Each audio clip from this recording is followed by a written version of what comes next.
In a world where virtual reality games are pushing the boundaries of technology to their limits, the allure of escaping into a universe as vivid and authentic as real life has become increasingly irresistible. Among these innovations, one title stands out for its promise of unparalleled immersion, the game known as the Kingdom of the Divine Empire.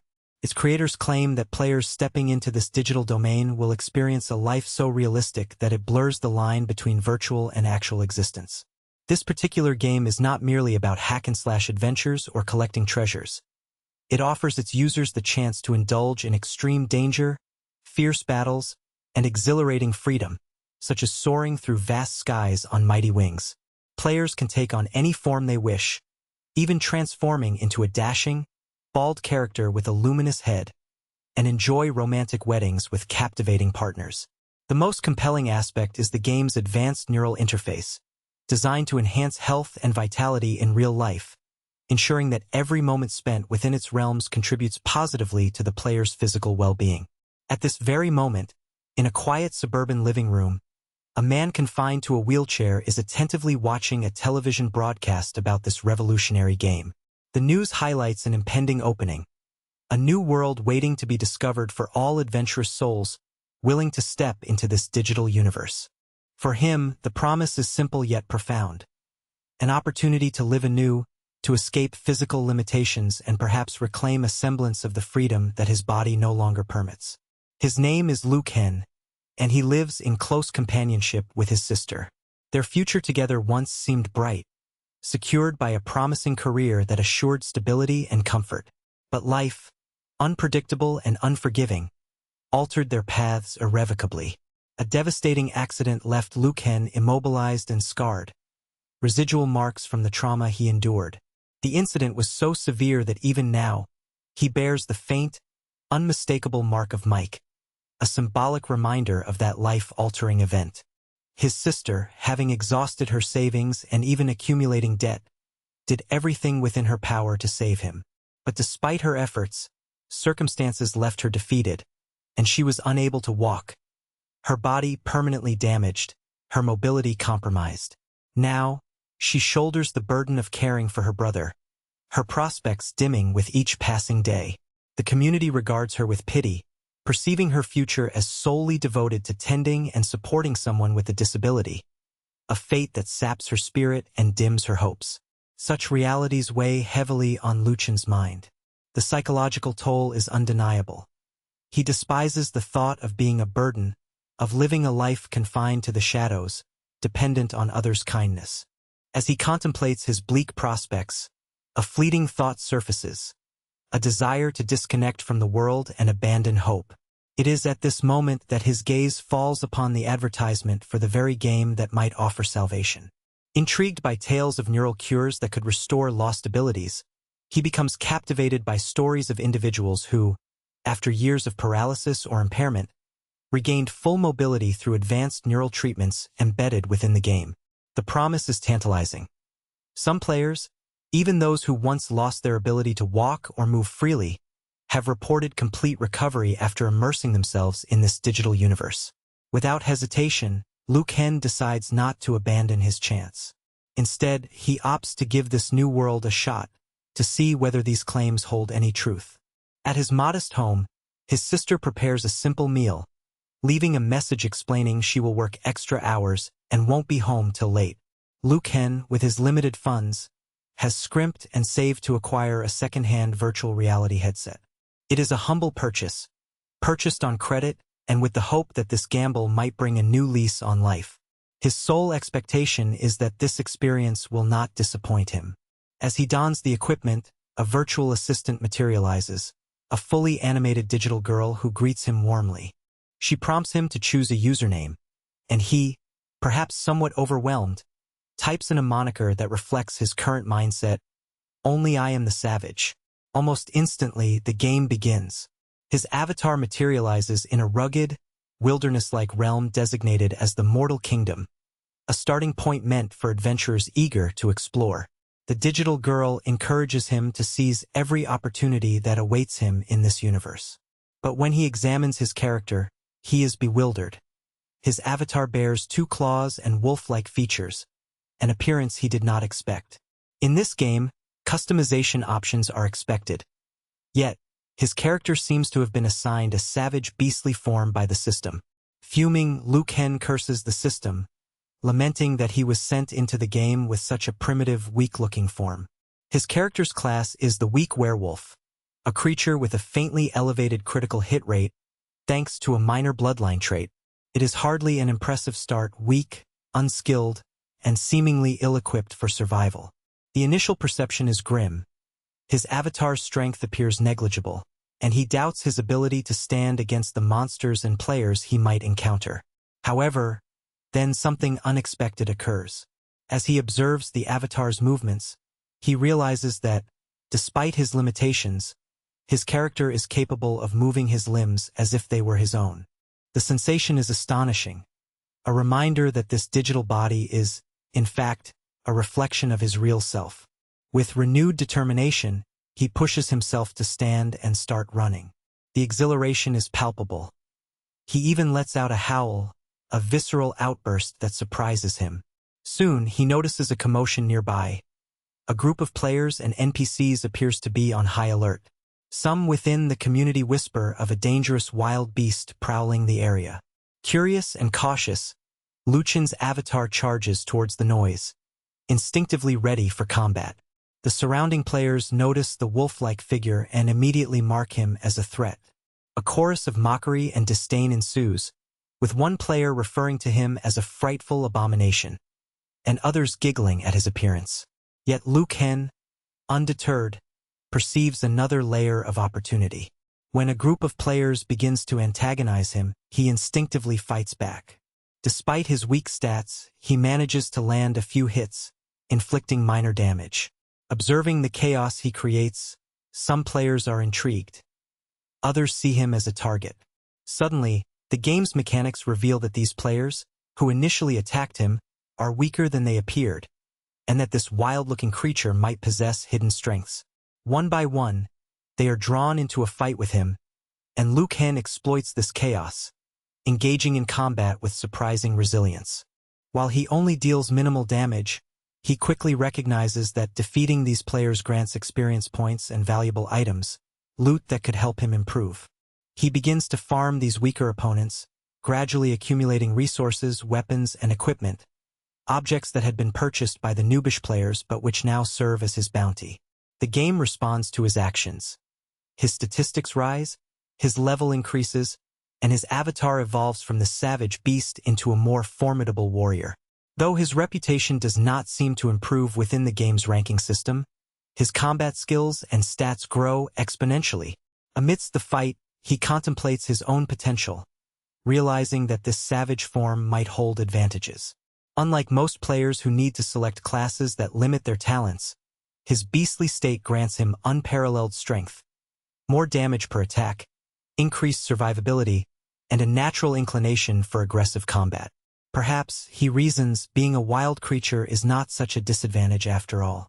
Energized by this realization, Liu Kang experiments with his avatar by signaling to nearby players, testing whether he can draw other monsters or wolf-like enemies to himself for more expedient farming. An NPC or random player nearby tries to attack, an attempt to test his limits. His response is swift.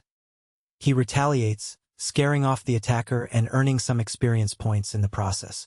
Hour after hour, he continues to hunt and defeat enemies, both players and monsters alike.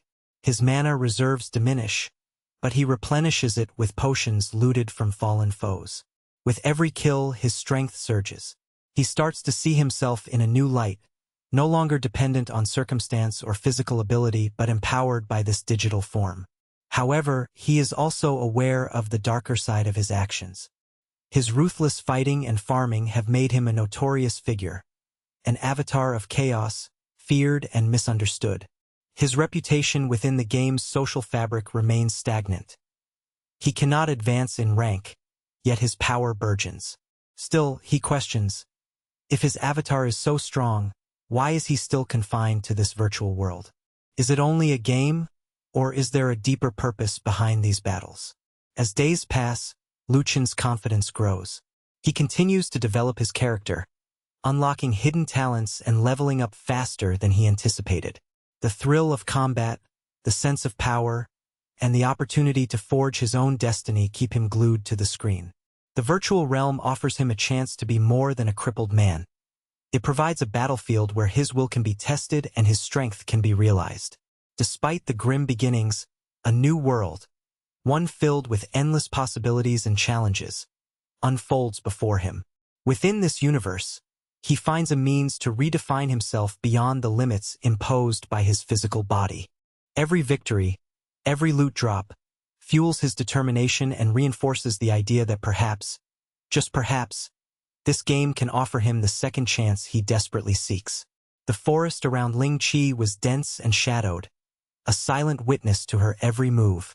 The game's reality blurred with her own, an intricate world where danger lurked behind every tree and every breath felt heavy with anticipation. She had entered this realm with a purpose, one driven by a mixture of curiosity and necessity, and now she found herself embroiled in a struggle for survival far beyond her initial expectations. Ling Chi's heart pounded as she navigated the underbrush, cautiously keeping her distance from the more formidable creatures that roamed the area.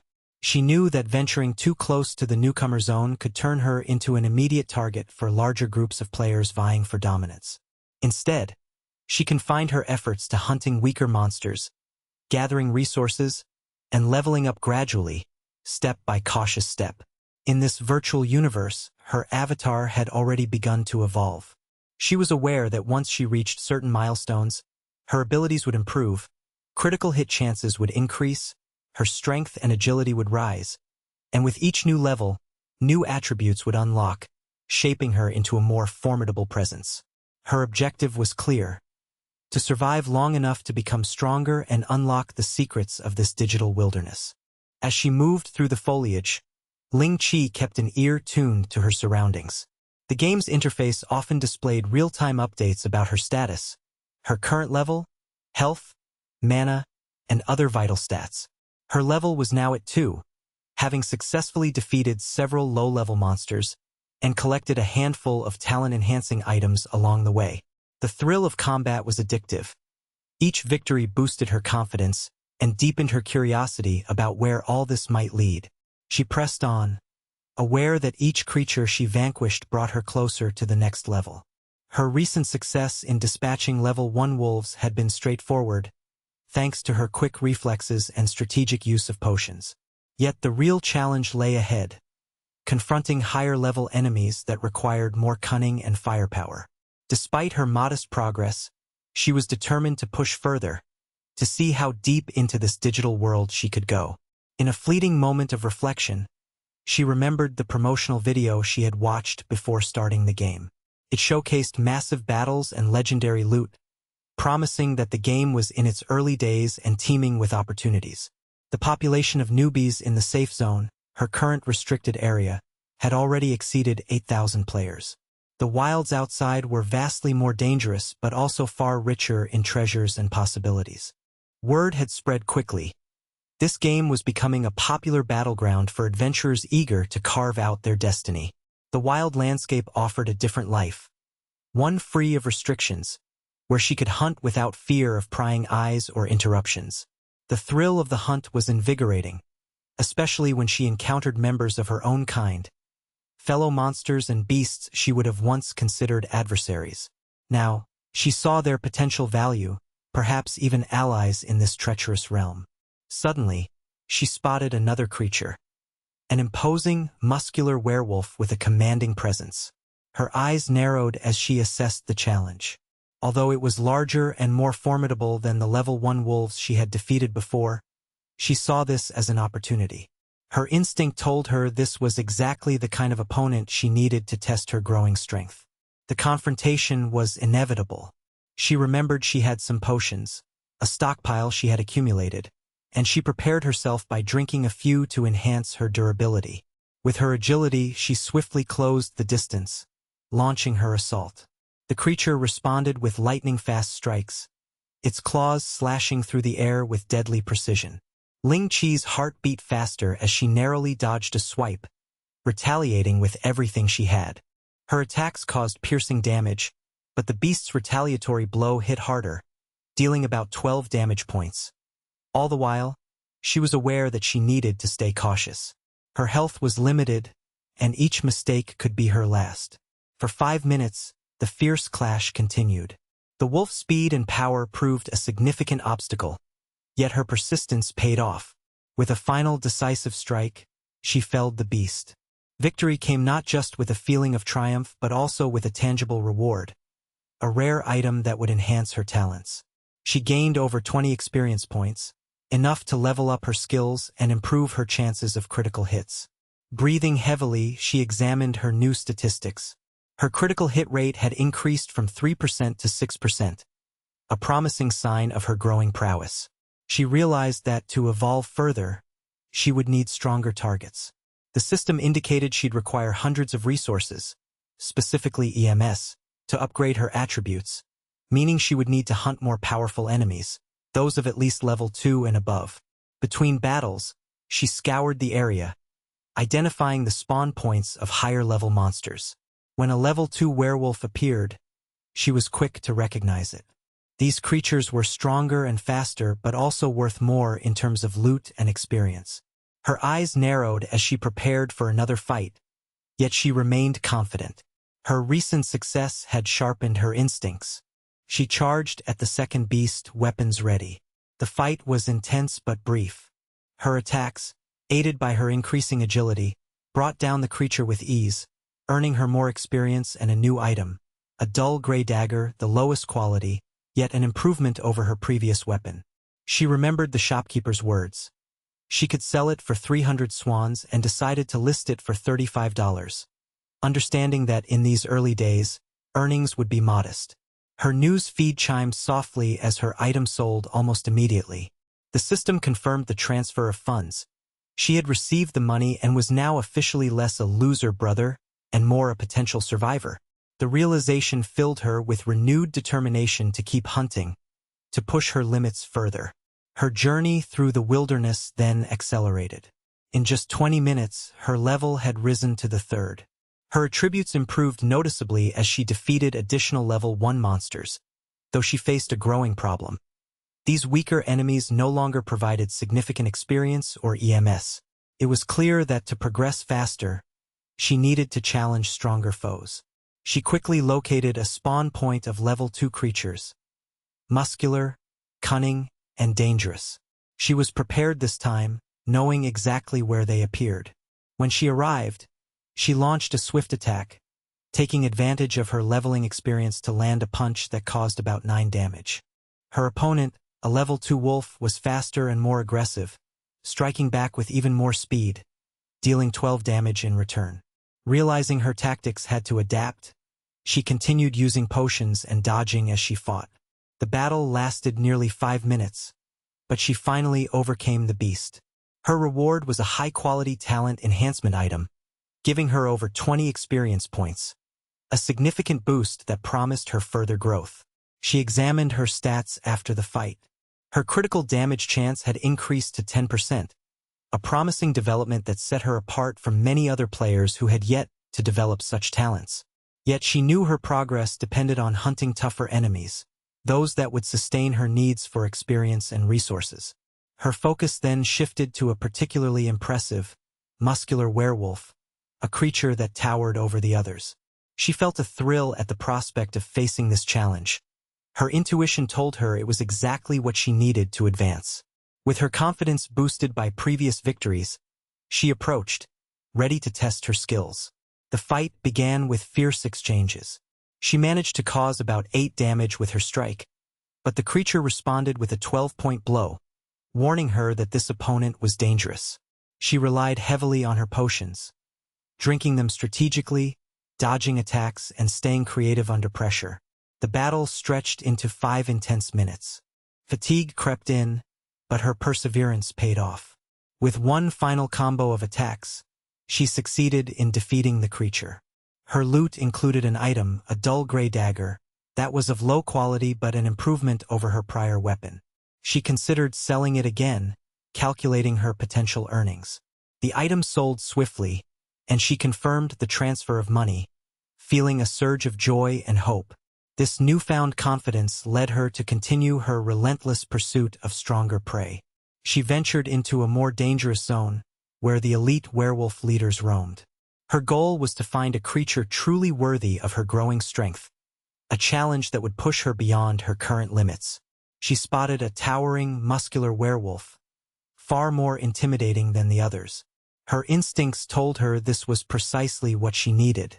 She drew her weapon and launched herself into the fray, the battle commencing with ferocity.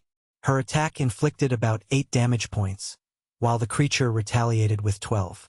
The exchange was brutal, and she knew that victory depended on her ability to adapt and use her resources wisely. Throughout this fight, she continued to drink potions, avoiding blows, timing her attacks precisely. Her stamina was taxed, but her perseverance was unwavering. After 5 minutes of grueling combat, the beast finally fell. She was battered but triumphant, earning a rare item, another talent upgrade, providing her with over 20 experience points, an indicator of her rising power. She scrutinized her evolving attributes, noticing her critical hit chance now stood at 10%. Her stats were steadily improving, yet she recognized she needed to hunt even more dangerous creatures, a step forward that would require her to acquire stronger weapons and more potent resources. Her journey remained far from over. Each victory planted the seeds for her ascent, each defeat a lesson to adapt and grow. The wild stretched endlessly before her, uncharted terrain filled with monsters of increasing complexity and challenge. Her muscles ached, her mind sharpened, and her resolve grew stronger with every encounter. In her ongoing pursuit of power, she discovered that talent enhancements were vital. Each new level unlocked the possibility to select a statistic, strength, agility, or endurance that would redefine her capabilities. For now, she prioritized strength because it was easier to land decisive blows and deal greater damage.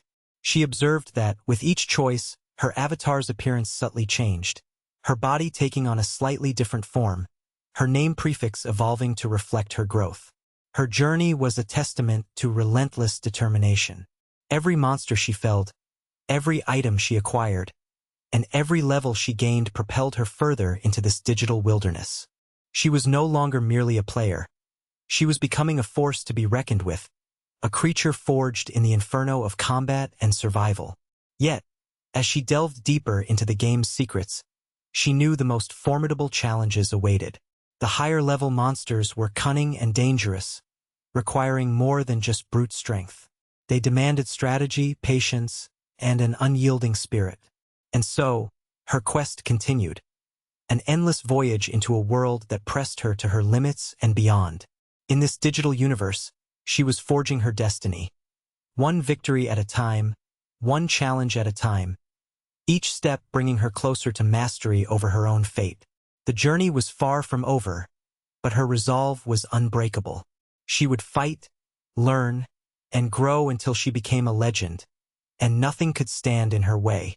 In the world of adventure and relentless pursuit of growth, the protagonist had been tirelessly hunting for levels and treasures.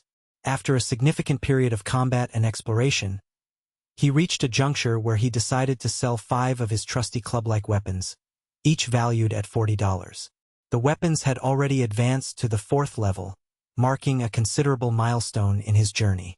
With this achievement, he felt ready to push further into the depths of the forest, eager to encounter new challenges and ascend to even greater heights.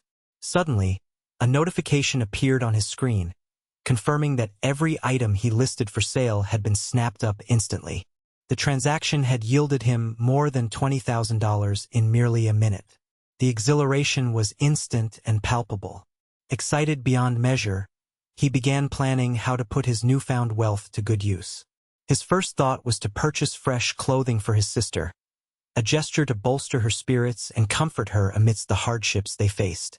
Among the buyers of his items was a player named Lin Chi. What struck him as odd was the fact that Lin Chi, a rather enigmatic figure, was responsible for purchasing one of his weapons.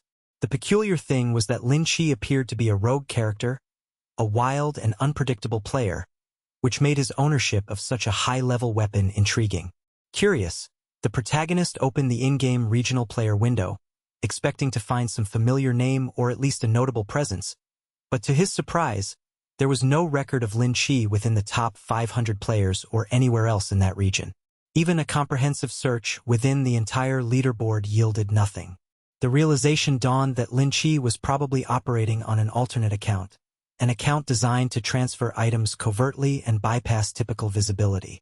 As he pondered this, a message appeared from his in-game assistant, urging him to activate the livestream feature. He quickly complied. The livestream revealed the current state of the region. A dense, chaotic area dominated by one-star level werewolves. A zone so overcrowded and dangerous that hunting there was nearly impossible. Many players complained that they had been stuck in this beginner zone for hours, unable to move forward. Some expressed frustration that the area was filled with so many monsters that they were nearly crushed under their weight, even joking that being knocked down so often might lead to pregnancy, an exaggerated metaphor to emphasize the overwhelming number of enemies. A female player on the stream advised viewers to buy a club, suggesting it would aid in defeating the wolves more efficiently and help them escape this beginner's trap. She urged everyone to take action quickly before remaining trapped in this level. The protagonist, engaged in trading and direct sales throughout the day, found this advice quite advantageous. The region was teeming with level 4 beasts, which he could farm relentlessly for valuable items. By methodically gathering resources and leveling up his talent points and experience, his progress was astonishing. His evolution was far ahead of ordinary players' expectations. Even creatures of superior levels often failed to pose much of a threat. He effortlessly dispatched an agile level 2 wolf, an opponent that would have been a tough challenge earlier, and received 2 items that boosted his talent stats. The moon had already risen high in the night sky, illuminating the wilderness, and the wolf he defeated was endowed with remarkable agility and strength, accentuated by its level 6 status. Encouraged by his rapid progression, he decided to scrutinize his personal stats. His werewolf bloodline had advanced to the 3rd level, increasing his critical hit probability by 14%. Nonetheless, his name was impressively long, stretching across the interface, to the point that he couldn't even hide behind trees without being noticeable. Despite this, he felt exhausted. His day had been tremendously productive. He had obtained 9 more standard clubs, each valued at about $300, and decided to sell them at that price. His mind buzzed with excitement at the thought of sharing his progress with Luigi, envisioning how he could finally support his family comfortably. He noticed a subtle change in himself. His arm felt different, as if a part of his sensitivities was gradually returning. This was a clear sign of how effective his efforts during the day had been, and he was convinced that the investment in his equipment and skills had paid off. With a satisfied sigh, he prepared to log out for the night, but not before planning his next moves. Throughout the day, he had managed to collect additional weapons and items, yet he found it increasingly difficult to locate formidable opponents or rare artifacts. His surroundings revealed a stark scarcity of strong foes, prompting him to scan the area beyond the usual hunting grounds. Suddenly, a flash of excitement ignited within him. His eyes caught sight of something truly impressive, an agile level 6 wolf with extraordinary speed and dexterity. His spirit ignited as he became eager for the upcoming confrontation. He was confident that this encounter would yield worthwhile rewards since the creature's higher level meant better loot, and perhaps more experience. As he engaged in combat, the difference was immediately apparent. A balanced exchange of damage and tactical prowess made the fight more intriguing. With increased attack power and critical talent, he managed to devastatingly overpower the beast. The level 6 wolf, distinguished by its remarkable agility, yielded 2 rare items, special gear specifically designed to enhance talent attributes. As the wolf fell, the moon cast a silvery glow over the battlefield. The creature's agility and strength were truly extraordinary for its level, yet he had dispatched it with ease. This victory marked a significant milestone in his growth, indicating that his evolution was accelerating rapidly. The scene filled him with satisfaction. He recognized that the work he had put in so far was paying dividends. His bloodline, the werewolf lineage, had advanced to the 3rd degree, boosting his critical hit rate to a notable 14%. However, his long name had become a minor inconvenience, as it now made hiding behind objects or blending into the environment nearly impossible. Nonetheless, this did not diminish his sense of achievement. His body felt energized and his skills sharper than ever. The day had been tremendously productive. He had obtained 9 additional standard clubs and promptly listed each for sale at around $300. The prospect of sharing his success with Luigi uplifted him, fueling his motivation even further. He kept imagining how this added income would finally enable him to support his family comfortably. As he reflected, he noticed a subtle but notable change in himself. The sensation in his arm was different, as if parts of his sensorial awareness were gradually returning. A sense of accomplishment washed over him, convinced that his investments and efforts were well worth it. In the evening, the quiet household was filled with a mixture of exhaustion and pride. His sister, having worked late into the night, finally entered, visibly tired but joyful.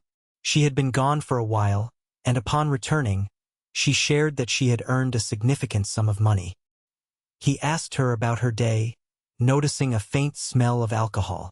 She explained she had celebrated a recent achievement. Her company was merging with a much larger enterprise, the Imperial Realm of the Gods. She had been appointed as the head of a department and was promised a substantial increase in her earnings. She sat down on his lap, affectionately, as he gently told her to ease up. She was acting a little crazy. The green pass, a symbol of their bond, appeared again, reminding him of the close, yet complicated relationship they shared. He emphasized the importance of mutual care, even if circumstances sometimes made things confusing or difficult. She responded that she didn't care about the rules, having decided to protect him forever. The words hung in the air, heavy with emotion. He was left feeling conflicted. Her actions, perhaps driven by alcohol or fatigue, seemed sometimes intrusive or overbearing. She was now immersed in their shared universe, convinced that the video game and its burgeoning economy would make them all rich someday. She believed that by being involved in this project, she could secure a brighter future not just for herself but also for her brother. With her support, perhaps they could overcome many obstacles. Luen tried to explain that he was doing well in the game and that she might not need to overexert herself, but she was already asleep, caught in the haze of her celebration. His mind raced with possibilities. Maybe if she played the game alongside him, they could share not just joy but also secret knowledge about the hidden mechanics or rare items. Secrets that only insiders knew. The thought thrilled him, promising a new level of closeness, a deeper understanding that might unlock even greater opportunities ahead. The following morning, he awoke to a message from her, informing him she had left early. She seemed determined, eager to seize the day. He remembered how much he had grown overnight, so much progress, both in the game and in his confidence. Stepping into the virtual realm, he felt a wave of motivation boost him further. His recent earnings had exceeded $500 during the night, a testament to his relentless efforts. Meanwhile, Lin Chi, a prominent figure streaming live, was sharing his perspective on the game's difficulty. He explained that only players at level 3 had managed to advance past the initial stages, as most of the more experienced folks had already reached level 5. Lin Chi's own progress was slow but steady, emphasizing that perseverance was key. Despite the odds, he believed that dedication would ultimately lead to success, especially with powerful weapons like the club that had recently become available. The stream attracted viewers who eagerly discussed strategies and potential sales. Some believed that the weapons and items they acquired could fetch astronomical sums, perhaps even $1 million, if sold through the right channels. The community was filled with speculation, skepticism, and hope, each person sharing their own insights and predictions. In the midst of this chaos, the protagonist remained focused on his own path, knowing that the key lay in adapting and making savvy decisions. As the days went by, he continued farming the wilderness, capturing rare monsters, and refining his equipment. His goal was clear: reach the pinnacle of power. Yet, challenges persisted. Stronger foes appeared less frequently, and the hunt for elite items grew more complex. Nevertheless, each victory fueled his determination. The encounter with the level 6 wolf proved to him that progress was possible, that the effort was worthwhile. The loot earned from such battles further strengthened his arsenal and his confidence. In the vast, dangerous regions of the game, moments of thrill and danger intertwined seamlessly. Every encounter, every loot drop, and every decision brought him closer to mastery. His bloodline grew stronger, unlocking new abilities and increasing his critical chance. The long, elaborate name persisted, a badge of honor that reflected his journey, one that was marked by relentless pursuit and unyielding resolve. As evening fell, he collected more clubs, sold each at about $300, and imagined how these earnings could finally mean stability and support for his loved ones. His vision was clear: build a better future through skill, perseverance, and a bit of luck. All the while, his connection with his sister and the hope for a brighter tomorrow kept him motivated. He felt a subtle shift in himself, a new sense of awareness returning, as if his senses were awakening from a long slumber. His body was infused with newfound vitality, and his mind was sharper than ever. The days of relentless grinding had begun to pay off, and the horizon stretched endlessly before him. Each step, from battling monsters to selling weapons, was part of a grander plan that promised prosperity, strength, and new opportunities. And so, he pressed on into the night, driven by the promise of growth and the hope that soon, all their sacrifices would be rewarded. The adventure was far from over, and every new dawn brought with it the possibility of discovery, wealth, and victory beyond what he had ever imagined. In the vibrant world of the game, a player was involved in a critical exchange that hinted at alliances and secrets hidden behind the virtual curtain. The individual who was selling those weapons, or rather those rare weapons known as clavas, was likely someone from the beta testing phase, someone familiar with the deeper mechanics of the game, someone who knew the secrets that most players hadn't yet unlocked. Lucan, a keen observer, considered that this seller might be a close confidant or perhaps an insider, judging by the level of the items being auctioned. He thought that the seller was exceedingly friendly and that perhaps some form of compensation was in order. After all, it was the seller's own actions that caused the volume of sales to surge. Witnessing a live broadcast, Lucan was moved to send a modest donation of 66 yen as a token of appreciation. When the seller noticed this contribution, her eyes widened with surprise. She realized that the player who had been speaking about her during the stream was indeed watching her live session. A faint smile played across her lips.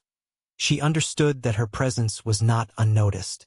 This awareness added a new depth to her already influential position within the game's ecosystem.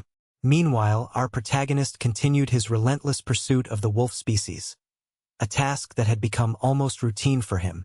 Over time, he had evolved into a formidable level 7 jackal, his talents increasingly refined and exceptional. His progression was remarkable, yet he was also aware that his name was becoming longer, more complex with each update. He started to worry that soon, his name might be visible from 800 meters away, revealing his position to any nearby foes. The danger looming ahead was clear. An elite creature, wielding an imposing name that struck fear into the hearts of many players, caught his eye. The creature was none other than the leader of the Jackal Men, known as Zakas. The problem was that Zakas was not alone. He was accompanied by 10 other elite monsters, a formidable force that the young hunter knew he could not defeat alone. In a flash of strategic thinking, Lucan began contemplating his options. His only assets at this moment were 17 wands stored in his inventory, all of which seemed useless against such a powerful group. Suddenly, he remembered a detail, something he had seen in the reputation store that could turn the tide in his favor. It was a recruitment shield, an item that allowed the summoning of a creature to aid him. The rules for summoning were clear. He could invoke a creature weaker than himself, and while killing it did not grant experience to the summoner, the shield itself would be recovered afterward. To activate the shield, he needed to win a one-on-one duel against the summoned creature, defeating it without interference. This secondary condition seemed unusual, especially considering that the creature's name displayed a square border around it. Despite this oddity, he decided to give it a shot, especially since summoning cost only 10 points of reputation. Understanding that the potential quality of the summoned entity could be increased by expending more reputation points, That is, by sacrificing some of his reputation, he decided to invest all he had accumulated. In doing so, he managed to upgrade the item to level 3. When the shield was activated, it summoned a creature that he was able to defeat with ease, thanks to his superior skill. From this successful summoning, he gained 3 servant wolves. They were still relatively weak but enough to serve his purpose. To make them more effective, he allocated some of his attributes to strengthen these summoned allies and handed them his remaining clavas, boosting their power. Now, with a small but capable team, Lucan began to hunt other wolf creatures, those that roamed the area. He could not distinguish the individual wolf monsters anymore. They all blurred together as part of his growing pack. He felt a sense of authority, almost like a captain issuing commands to his squad of beasts. His creatures launched an attack on a mini-boss, dealing over 50% damage. Recognizing the threat, Lucan ordered the other 2 wolves to focus on distracting the mini-boss, a strategic move that culminated in their joint effort to bring down the creature after a strenuous battle. The victory was hard-won. Despite their low health, they succeeded in defeating the mini-boss. From the remains, they retrieved 3 fragments that could be used to enhance talents: an armor shoulder piece of rare quality, a gray-tier chestplate, and a level green quality crushing mace. The young gamer's eyes sparkled with excitement at the sight of the first non-gray item with an impressive array of attributes. He debated whether he should keep or sell the valuable gear, weighing the benefits of each option. Meanwhile, he issued commands for his wolves to hunt around the area for other potential prey. As one of his creatures was recovering, he took this opportunity to glance at ongoing live streams. Ling Chi, a prominent figure, was discussing how reaching level 10 and unlocking professions would make the game even more engaging. The idea excited him, and he pondered the possibility of forming a guild, a collective that could recruit more members and accelerate their leveling process. Several groups already bore the names of famous corporations, a testament to how popular and competitive the game had become. Lucan thought to himself that this game was growing more incredible with each passing hour. After approximately 8 hours, someone was attempting to wake him up. It dawned on him that the wolf he had slain in his last fight had resurrected after exactly 8 hours. An unsettling realization. The time had come for him to prepare adequately, to acquire new equipment, and face whatever monstrous threat awaited him. He checked his level 80, pondering whether his companions had been hunting during his sleep. He questioned if they had been keeping watch while he rested. Equipping himself with all the gear he had gathered, he concluded that the threat level of his enemies had significantly decreased. He recognized that the monster he had previously faced was now defeated. The ordeal had been much easier than he had anticipated. Moreover, he had accumulated several items that could be useful, including 12 of healing potions, which were in the process of being transferred from the inventory. Despite the rising level of his peers, which caused the value of certain items to diminish, he knew he could still profit handsomely by selling them at the right time. He pondered the price at which he should list his level 5 green mace in the marketplace. Quickly, he posted it for sale and received a notification confirming its purchase. Satisfied with the profit potential, he sent his team back to continue hunting. While reviewing the game's forum, he noticed discussions starting to surface about him. Many players were curious about his identity, eager to learn who the mysterious newcomer was. A few comments speculated on the value of a green-tier item, with one player estimating it might be worth around 5,000 currency units. Others dismissed these notions, joking and offering their own guesses. Unperturbed, Lucan decided to initiate an auction, starting the bidding at 1,000 and setting a buyout price of 5,000, creating a bidding war that could yield significant gains. In the meantime, one of his allies called him over, informing him to check the shop's current listings. To his surprise, the item he had just sold was from the same individual he had encountered earlier. Recognizing an opportunity, the game's assistant suggested that he might consider adding this person as a friend, which could be advantageous for future dealings. Ling Chi, still engrossed in his strategies, felt a hint of embarrassment but recognized the potential benefits. He instructed his assistant to remain vigilant, for once this player entered a live broadcast, he would attempt to send a friend request. Meanwhile, Luen was engaged in a fierce battle against wolves, the strenuous effort necessary to progress to level 2.5. After nearly 2.5 hours, he finally reached level 10. The experience required was an incredible 100,000 points, almost a staggering feat for most players. His attack had already reached a value of 60, and his health exceeded 150 points, making him more confident as he examined the fallen wolves littered across the ground. Among the bodies, he found 15 potions of healing, a small but vital treasure. He noticed a series of potions heading toward the bushes nearby. He paid them no mind, trusting his instincts. However, as he kept watch, he saw an unusual movement. More potions, a sign that enemies might be lurking. The scene was tense, and he prepared himself for imminent danger, knowing that every second counted and that the next challenge could appear at any moment.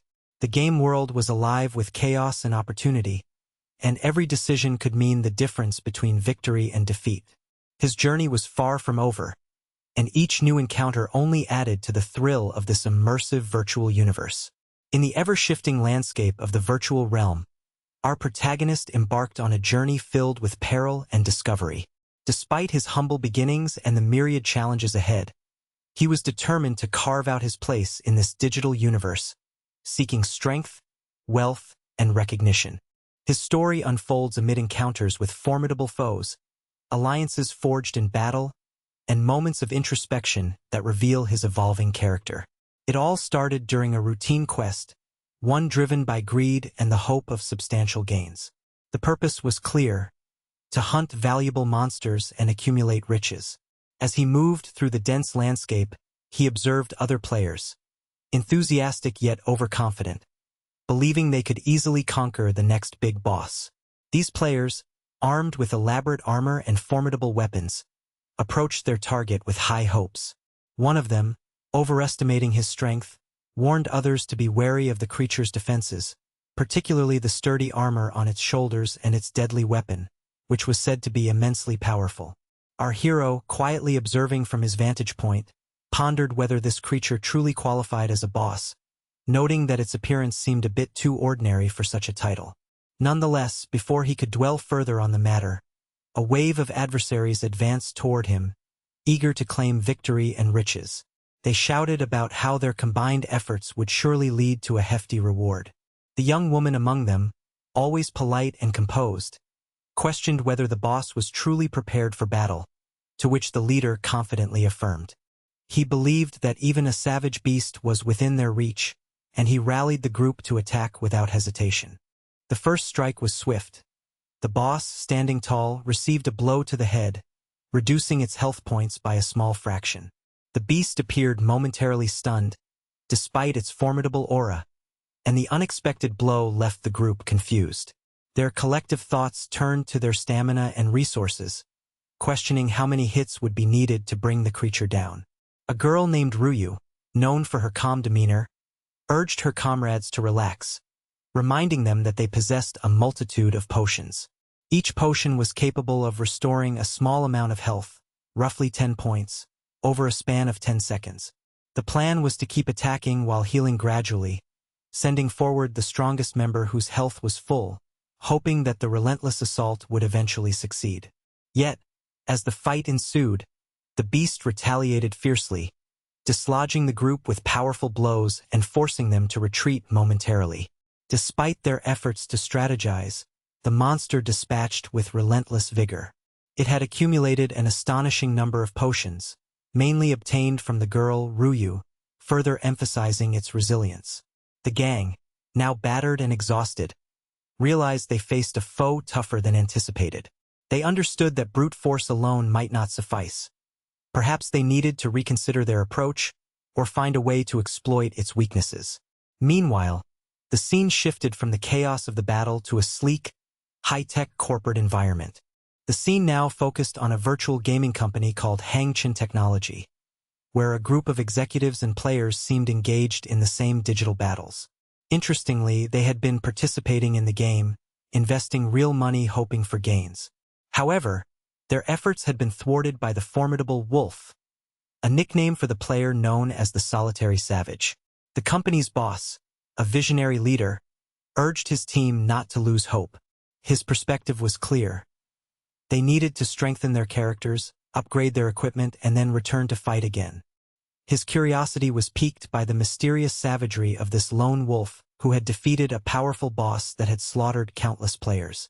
The urge to understand how this wild player had managed to overcome such formidable enemies burned within him, despite the headache from the multitude of notifications flooding his mind. Still, he felt exhilaration. His in-game bank account had surpassed the sum of $3,500, and he was receiving numerous emails from players eager to join his guild or sell invaluable items. He responded dismissively to all such solicitations, rejecting friend requests and promising to send messages when selling items. Closing his trading window, he refocused on leveling up. Over the course of 8 hours, he had managed to reach level 10 and obtained a set of 28 iron daggers. His reputation as a monster had soared to 38, but he was still unable to enhance his bloodline, the lineage that defined his blood purity and powers. He observed that the in-game store now included a new tab labeled skins, and he wondered if he could change his appearance. The only available skin was that of a werewolf, which granted a special quest: kill multiple werewolves to unlock a bloodline. Intrigued, he wondered whether he could combine his current abilities or transform into other monstrous forms. His curiosity was especially piqued by the possibility of becoming human again. He navigated to the martial arts section of his interface, discovering a new feature called Human Mode, which promised increased attack and defense. One option required meditating for a period to gain the attribute. Another demanded 1,000 points of recovery and the slaughter of wild monsters to absorb their powers. After cultivating these skills for a while, he unlocked a new ability, Mana Mastery, allowing him to unleash and control magical energy. Meanwhile, in his inventory, he began listing items into the auction house, eager to trade and upgrade. The girls, exhausted from their efforts, knew it would take a significant amount of time to reach level 7. Just then, a notification appeared. The last wild player had entered a live stream with the username 9527. They all watched as the broadcast announced a giveaway, selecting a random viewer, 9527, as the winner. The winner was stunned, hardly believing his good fortune. When the streamer sent a friend request to hand over the prize item, he hesitated, insisting the gift be given to a fan instead. The streamer told him that accepting fate was the only path, but he remained unsure, asking what she wanted in exchange. She replied simply that she wanted a photo of him wielding the dagger, a picture that, to him, seemed both absurd and intimidating. He pictured himself holding the weapon, the image potentially terrifying. Yet, he was considerate enough to help her out. Deciding to accept the gift without posing for the picture, he sent a friend request to the streamer, who then announced to everyone that he was the first to reach level 10 and enter the city's main hub, their adventure's focal point. Feeling a little embarrassed about the reward, he contemplated removing her from his friend list, though her mention of the city's opening suggested new challenges awaited. With this news, he headed toward the venomous mist forest, a treacherous area from which he emerged, slightly battered but alive. The system warned him that he had left the starting zone, prompting him to decide. Should he run or confront whatever dangers lay within? No sooner had he entered than he was ambushed by a swarm of spiders, among which lurked a level 9 boss. Prepared for battle, he faced her directly, assigning his companions the task of handling the smaller spiders. The opponent was poisoned, her venom seeping into his veins, but his armor mitigated much of the damage. Over 3 minutes he battled tirelessly, clearing the region bit by bit. His effort was rewarded with a bracelet called White Mist, part of a set that increased his venom resistance. These poisonous environments were entirely filled with lethal threats, and even as he prepared to leave, new enemies appeared. More spiders, more bosses. Despite the relentless numbers, he endured, and his teammates struggled to recover from their injuries. The cycle of combat repeated, causing frustration but also honing his skills. Returning to his quarters after a long, exhausting day, he reflected on the significance of his progress. His left arm, previously weak and sluggish, was now more agile. His fingers still stiff, but improvement was undeniable. His sister called, informing him she could no longer return home immediately. The team at the company was adjusting to the game's demands, and she would need to stay longer at the facility to reach a level 6. The boy reassured her, promising a surprise upon her return. She was curious but agreed to wait until later to hear it. His heart filled with hope. Perhaps he was close to full recovery. The following day, he re-entered the venomous mist forest, eager to face the endless hordes of spiders once again. The difficulty remained daunting.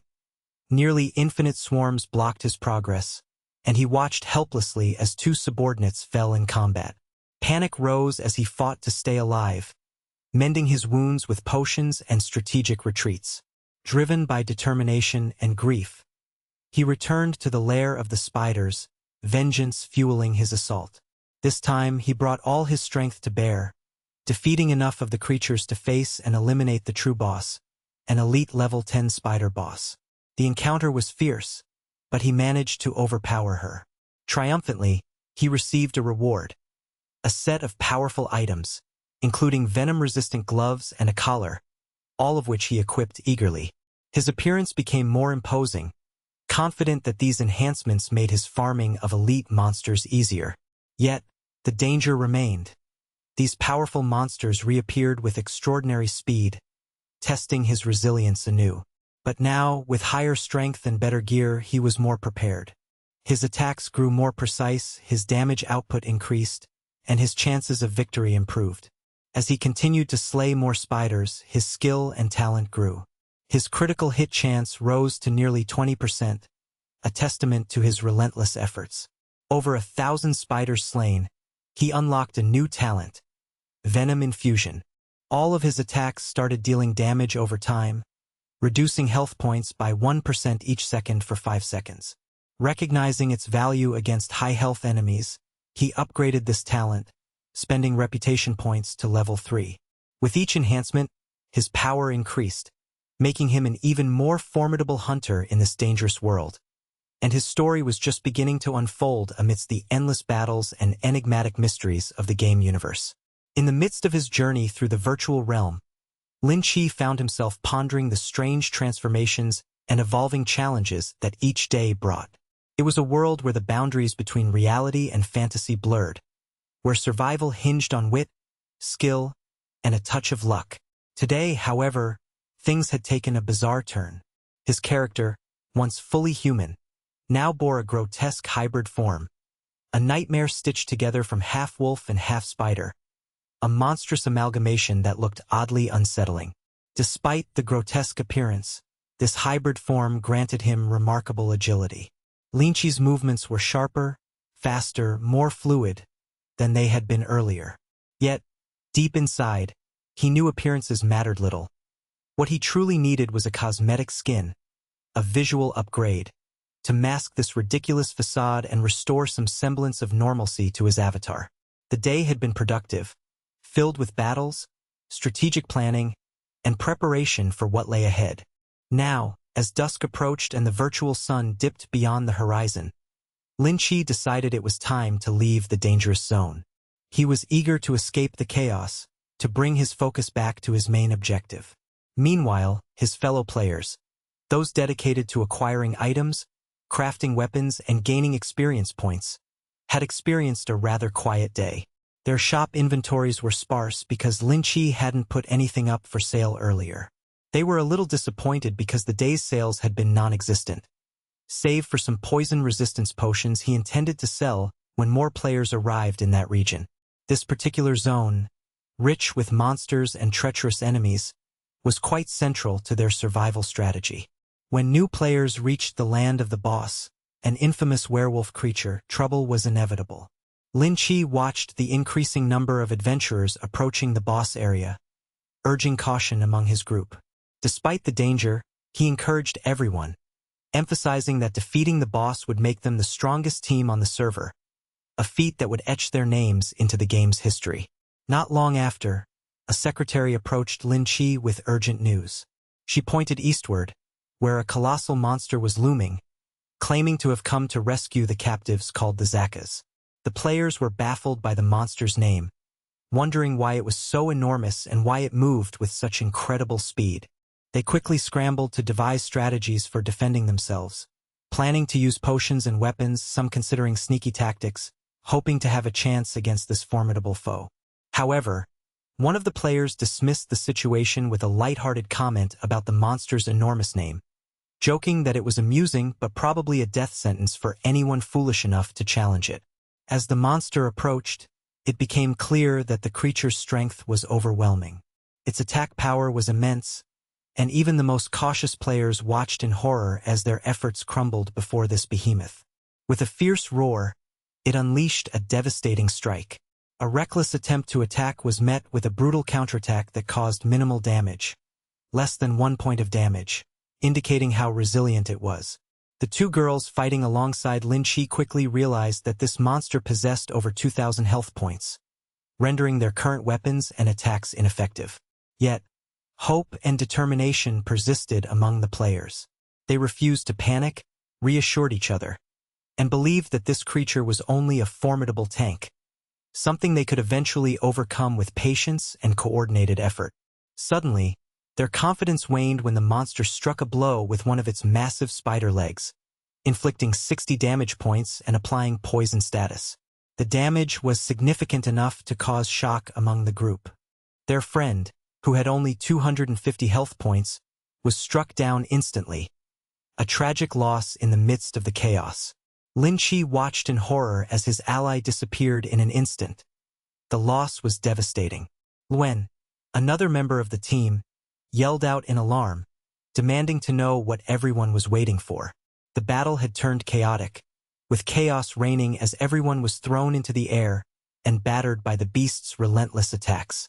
Despite the danger, some players stirred with a fighting spirit, eager to keep resisting, while others knew it was time to retreat. Their courage was admirable, but it was evident that escape was their only viable option. Yet Lin Chi, determined to protect his comrades at all costs, was prepared to do whatever it took to ensure their survival. He launched a decisive blow, dealing 94 damage, further weakening the monster. The spider's venom continued to sizzle through its veins, adding to Lin Chi's assault. Meanwhile, Luen and the others were desperately trying to buy time, consuming their dwindling supply of potions to stay alive in this harrowing confrontation. With each passing moment, the tension built, and their enemies, the serpents and spiders of the region, proved to be relentless adversaries.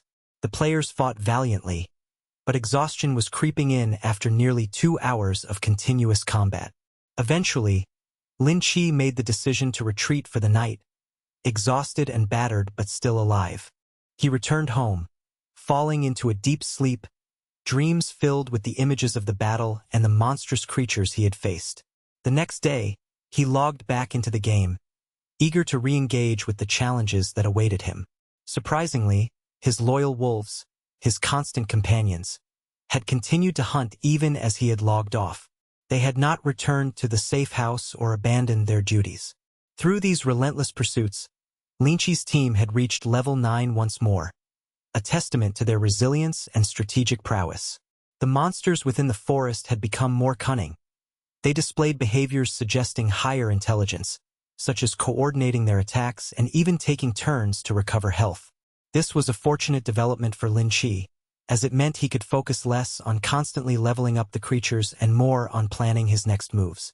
One of the most promising aspects of his progress was the accumulation of reputation points sufficient to acquire a unique bloodline, the Serpent's lineage. This upgrade provided him with a talent called Serpent's Talent, which naturally imparted a venomous effect to his attacks. The venom's potency grew stronger as he moved, eventually reaching its maximum level, enhancing his ability to inflict damage over time and making him a formidable opponent in battle. With each day passing in this virtual universe, Lin Chi became increasingly more confident. His newly acquired talents and upgraded abilities made him a more dangerous and strategic player. His understanding of the game's mechanics deepened, allowing him to plan meticulously for the encounters ahead. As he progressed, the systems of the game responded in kind, revealing new secrets, granting access to rare items, and unlocking paths that would lead him deeper into the heart of the mysterious forest. The forest itself was no longer merely a place of danger but also of opportunity. Hidden within its depths were resources and challenges that required not only strength but also keen judgment and tactical ingenuity. Lin Chi knew that he needed to balance both patience and daring if he wanted to succeed in this world. The serpents and their kin, for example, were difficult adversaries, but their venom and the strategic use of potions could turn the tide of battle. Every encounter became an opportunity for growth, each victory a stepping stone toward ultimate mastery of the domain. His team learned to work together, to coordinate their attacks, to conserve their resources, and to exploit the weaknesses of their enemies. They understood that perseverance was key. No matter how fierce the monsters proved to be, there was always a path forward, sometimes through brute force, sometimes through cunning and stealth. As their reputation grew, so too did their influence within this digital world. Lin Chi's ability to adapt and his sense of strategic foresight allowed him to secure a foothold amidst the chaos. The game's intricacies unraveled before him, revealing a tapestry of challenges and opportunities. While many players struggled or grew disheartened by the losses and setbacks, Lin Chi remained steadfast, driven by a desire to become the strongest, to carve his name into the legacy of this virtual universe. Throughout this journey, he learned that the key to mastery lay not just in muscle or magic but in patience, understanding, and the will to adapt. Every defeat taught him something new. Every victory fueled his confidence. The forest was full of secrets awaiting discovery, and with each step he took, Lin Chi moved closer to uncovering them all, preparing for battles yet to come and the next chapter in his epic adventure. In the shadowed depths of a life marked by relentless hardships, every step taken seemed to deepen the wounds inflicted by fate. The protagonist, a figure battling against insurmountable odds, found each new challenge carving scars into his spirit. Despite the darkness that lurked around him, he refused to surrender, forging ahead with unwavering determination. Every obstacle became a test of resilience, and each victory, no matter how small, bolstered his resolve to survive in a world that often seemed hostile and indifferent. As weeks turned into months, a grim realization settled within him. His moral compass, once clear and steadfast, was gradually blurring under the weight of his experiences. He noticed a disturbing change, a creeping transformation within himself that was alarming. The line dividing his dignity from monstrosity was growing thinner, unsettling him profoundly. His reflection revealed a man gradually becoming a shadow of his former self, a being veiled in ugliness, both physically and morally.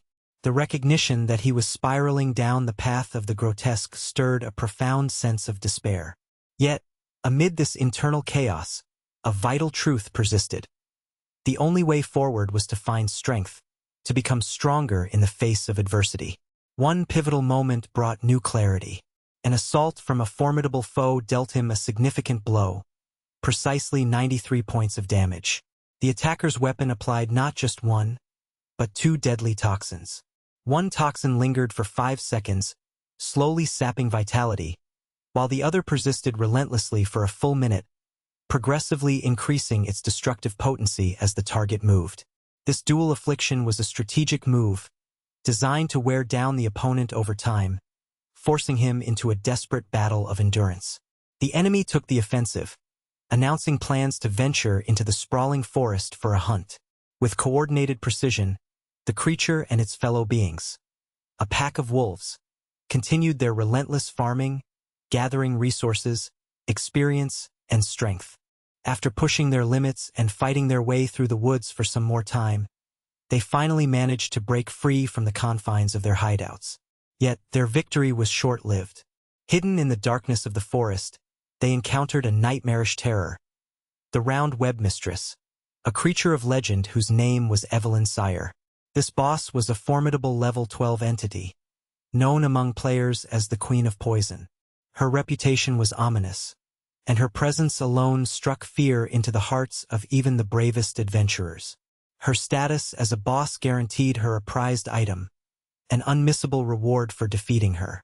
Knowing this, the player's character, Luken, prepared to face her, recognizing that defeating her might yield a guaranteed loot. Despite the inherent dangers, he chose to accept the challenge, once he confirmed that no other monsters were nearby to interfere. As the confrontation began, Evelyn's sire gave him an unsettling greeting, a lick followed by a spray of webbing that instantly immobilized him and his followers. The webbed creatures could only watch helplessly as Lucan, with cunning and agility, broke free from the binding.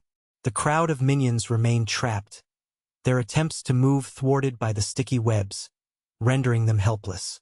Seizing the advantage, Lucan launched a relentless assault, inflicting massive damage and applying his own poisons, each with its own deadly effects. His attack was powerful, causing her more damage per second than she was dealing back.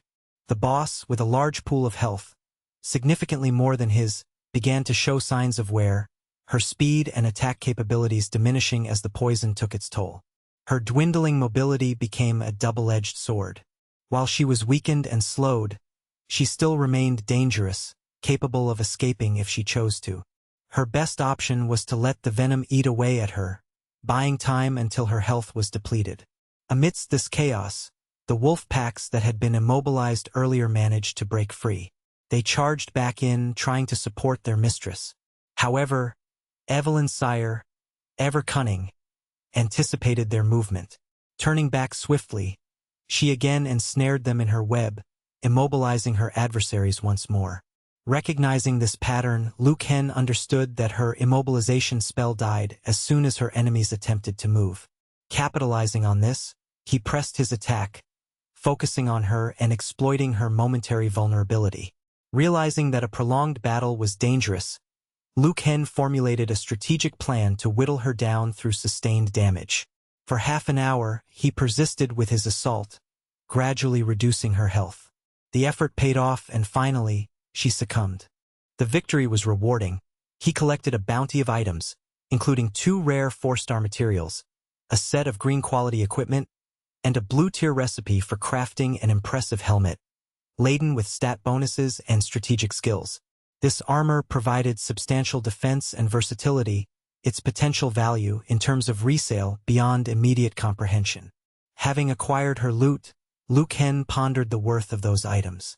With a keen mind, he decided to remain in the forest, repeatedly hunting her to amass more gear and experience. In just half an hour, Evelyn's sire appeared once again. She was taken aback by how much quicker her target had become, a testament to his growing strength. Without hesitation, she attacked anew, aiming to gain additional spoils. Over the following 10 hours, Lucian's efforts increased exponentially. Exhausted but victorious, he had accumulated an enormous stockpile of poison sets, items vital for inflicting damage over time. These sets were highly coveted, and soon players would face dire consequences from the poison in the woods. These preparations represented an emerging opportunity for him to profit, for the reputation set associated with the area was worth a hefty sum, more than 4,000 coins, reflecting its value and demand. As he observed from afar, he noticed the chat filled with despair from players suffering from the relentless poison effects inflicted by the enemies in the forest. A strange silence fell about the boss. No one was discussing her anymore, suggesting that the players were still in the early phases of tackling the challenge. This implied that they were either in the first or second stage of the confrontation. Meanwhile, Lucan decided to monitor the live stream of a certain attractive young woman, hoping to find a way to capitalize on her struggle. She was being ravaged by the web spiders, lamenting her inevitable death as she fought to survive, her character visibly overwhelmed and in peril. Her downfall was imminent, and she was forced back into the city after her defeat. Her commentary revealed that their team would need many healing items, specifically emergency mitigation supplies, to withstand the potent venom attacks. Yet, the precise location of such supplies remained unknown. The thought struck Lucan. He reached out to the only person who seemed to know the secrets of this game intimately. Sending a message, he inquired whether she possessed any emergency medicines, items capable of boosting resistance against the venom. As luck would have it, our protagonist was well-stocked, holding a full set of these vital items. When he told her of his inventory, she was stunned. She expressed her desire to purchase an entire set, asking how much it would cost. This revelation amazed him. The woman was surprised to learn that he possessed more than one complete set, enough to sell multiple times. To verify the truth, she asked if she could buy 3 sets. Liu Ken simply instructed her to create a trading room and send him the password. Despite her skepticism, doubting whether he truly had so many weapons or supplies, he proceeded to put the 3 complete sets into the exchange. An immediate transfer of 21,000 gold coins occurred in real time, confirming his supplies were genuine. Once equipped, she felt transformed, empowered to face the forest's dangers with new confidence. She confidently claimed that she could now survive the perilous environment with ease. From his side, Liu Ken received dozens of messages from interested buyers, some claiming they wanted to purchase the sets directly. To maximize his gains, he decided to hold an auction, trusting that bidding would push the prices even higher. To keep his identity hidden and to facilitate this process, he purchased a female avatar, setting up the auction behind a tempting, attractive appearance. 10 minutes into a live event, he equipped the female avatar, transforming into an alluring character designed to attract bids. Under this guise, he conducted the auction transparently, aiming to optimize profits, even if it seemed somewhat embarrassing or disingenuous, to achieve his goals through monetary gain. The first item up for auction was a set of the Spider Boss's gear, paired with her distinctive helmet. Bidders' interest skyrocketed as the price climbed, with the first piece eventually selling for approximately $1,400. The auction drew more attention as the third set fetched an astonishing $9,800. The crowd was stunned by the sheer volume of assets he was offering. Recognizing the opportunity to maximize profits, Liu Ken announced an immediate sale of all 3 complete sets together. Many participants eagerly submitted their bids at once. Soon, the auction's price soared to approximately 45,000 yen, an impressive sum, and a bidder boldly declared his willingness to increase the bid further, even sending a virtual kiss to express his enthusiasm. The 3 sets ultimately sold for an astounding $6,500. Subsequently, the auction was repeated with a similar format. A wealthy bidder offered around 45,000 yen more, attempting to monopolize the sale. Others responded, bidding higher to prevent any single individual from dominating the auction. This competitive bidding pushed the price to 50,000 yen, approximately $450, leaving participants on edge, as rumors circulated that the wealthy bidder was trying to control the market. In this heated environment, our young merchant Liu Ken remained calm, stating that any interested party could outbid others, encouraging everyone to go all in. As bids continued to escalate, the numbers climbed rapidly, eventually reaching about 90,000 yen, roughly $800. The competition was fierce, and in the end, the last 5 sets were sold at these extraordinary prices. As the dust settled and the auction concluded, Liu Ken expressed his satisfaction with the event's success. The atmosphere was electric, and whispers among players hinted that beyond the current challenges within the forest, something even more terrifying awaited. The crowd wondered aloud how it could be possible for something to be worse than the deadly serpent, the most fearsome creature faced so far. The anticipation built as players speculated about the next stage of their journey, eager to see what horrors lay ahead, knowing that each victory brought them closer to truths even darker and more dangerous than they had imagined. In a world teeming with dangers and relentless battles, there was an individual whose prowess and cunning set him apart from the rest. Despite facing enemies that seemed invincible and obstacles that appeared insurmountable, he remained undeterred, ever seeking new ways to grow stronger and carve out a place for himself in this treacherous universe. His journey was marked by daring exploits, strategic ingenuity, and an unyielding desire for dominance. He knew that mere strength alone wasn't enough to conquer the challenges ahead. In the shadows of the forest, he had uncovered certain items of extraordinary power, artifacts considered the best available by all standards. These items were supposed to be unbeatable, capable of turning the tide of any confrontation. Yet, he had a secret weapon, a piece of equipment that would shift the balance decisively. This artifact was a helmet known as Evelyn's Crown, a rare relic that could reduce the offensive and mobility capabilities of anyone struck by it. When worn, it grants its user a significant tactical advantage, since enemies who hit him suffer a considerable decrease in their agility and attack power. His confidence was clear when he revealed this helmet, especially because it boasted a level of defense far surpassing ordinary gear, even outmatching legendary items like Ling Chi's. The excitement was palpable among the crowd, particularly because a famous streamer had also shown interest in acquiring this headgear. An auction was promptly set up, starting at 15,000 gold coins, with minimum bids of 2,000. Bids escalated fast, with some jumping as high as 5,000, 7,000, until finally, a competitive bidding war pushed the price up to 8,700. The crowd watched in awe as the item exchanged hands. The seller, overjoyed with his winnings, realized that today's haul exceeded anything he'd ever imagined earning, more wealth than he'd accumulated in his entire life. His hand, once numb and unresponsive, was now regaining sensation, and a newfound heat spread through his limbs, an indication of healed injuries and restored vitality. With this victory secured, he understood that passing through the forest would now be easier. The other players had become fully equipped, prepared, and eager to push forward. The threat posed by earlier spiders had long been eliminated now, replaced by more dangerous adversaries, mainly serpents and other monsters. He and his team had begun gathering valuable items from these arachnid foes, systematically clearing the area. As they moved deeper, the time was nearing 5 o'clock in the morning. Yet they persisted, hunting until exhaustion overcame them all. It was then that Lin Chi, an essential member of the group, raised a critical question. What was that strange, ominous presence ahead? Suddenly, they discovered Evelyn's crown, confirming that they had finally located the intended artifact. Recognizing the significance of the find, the crowd understood that this was the place where the most coveted item had been auctioned. Before anyone could react, Evelyn herself had already launched herself into the fray, striking swiftly and immobilizing all members of her rival guild. Her attack was quick, decisive, and shrouded in deadly precision.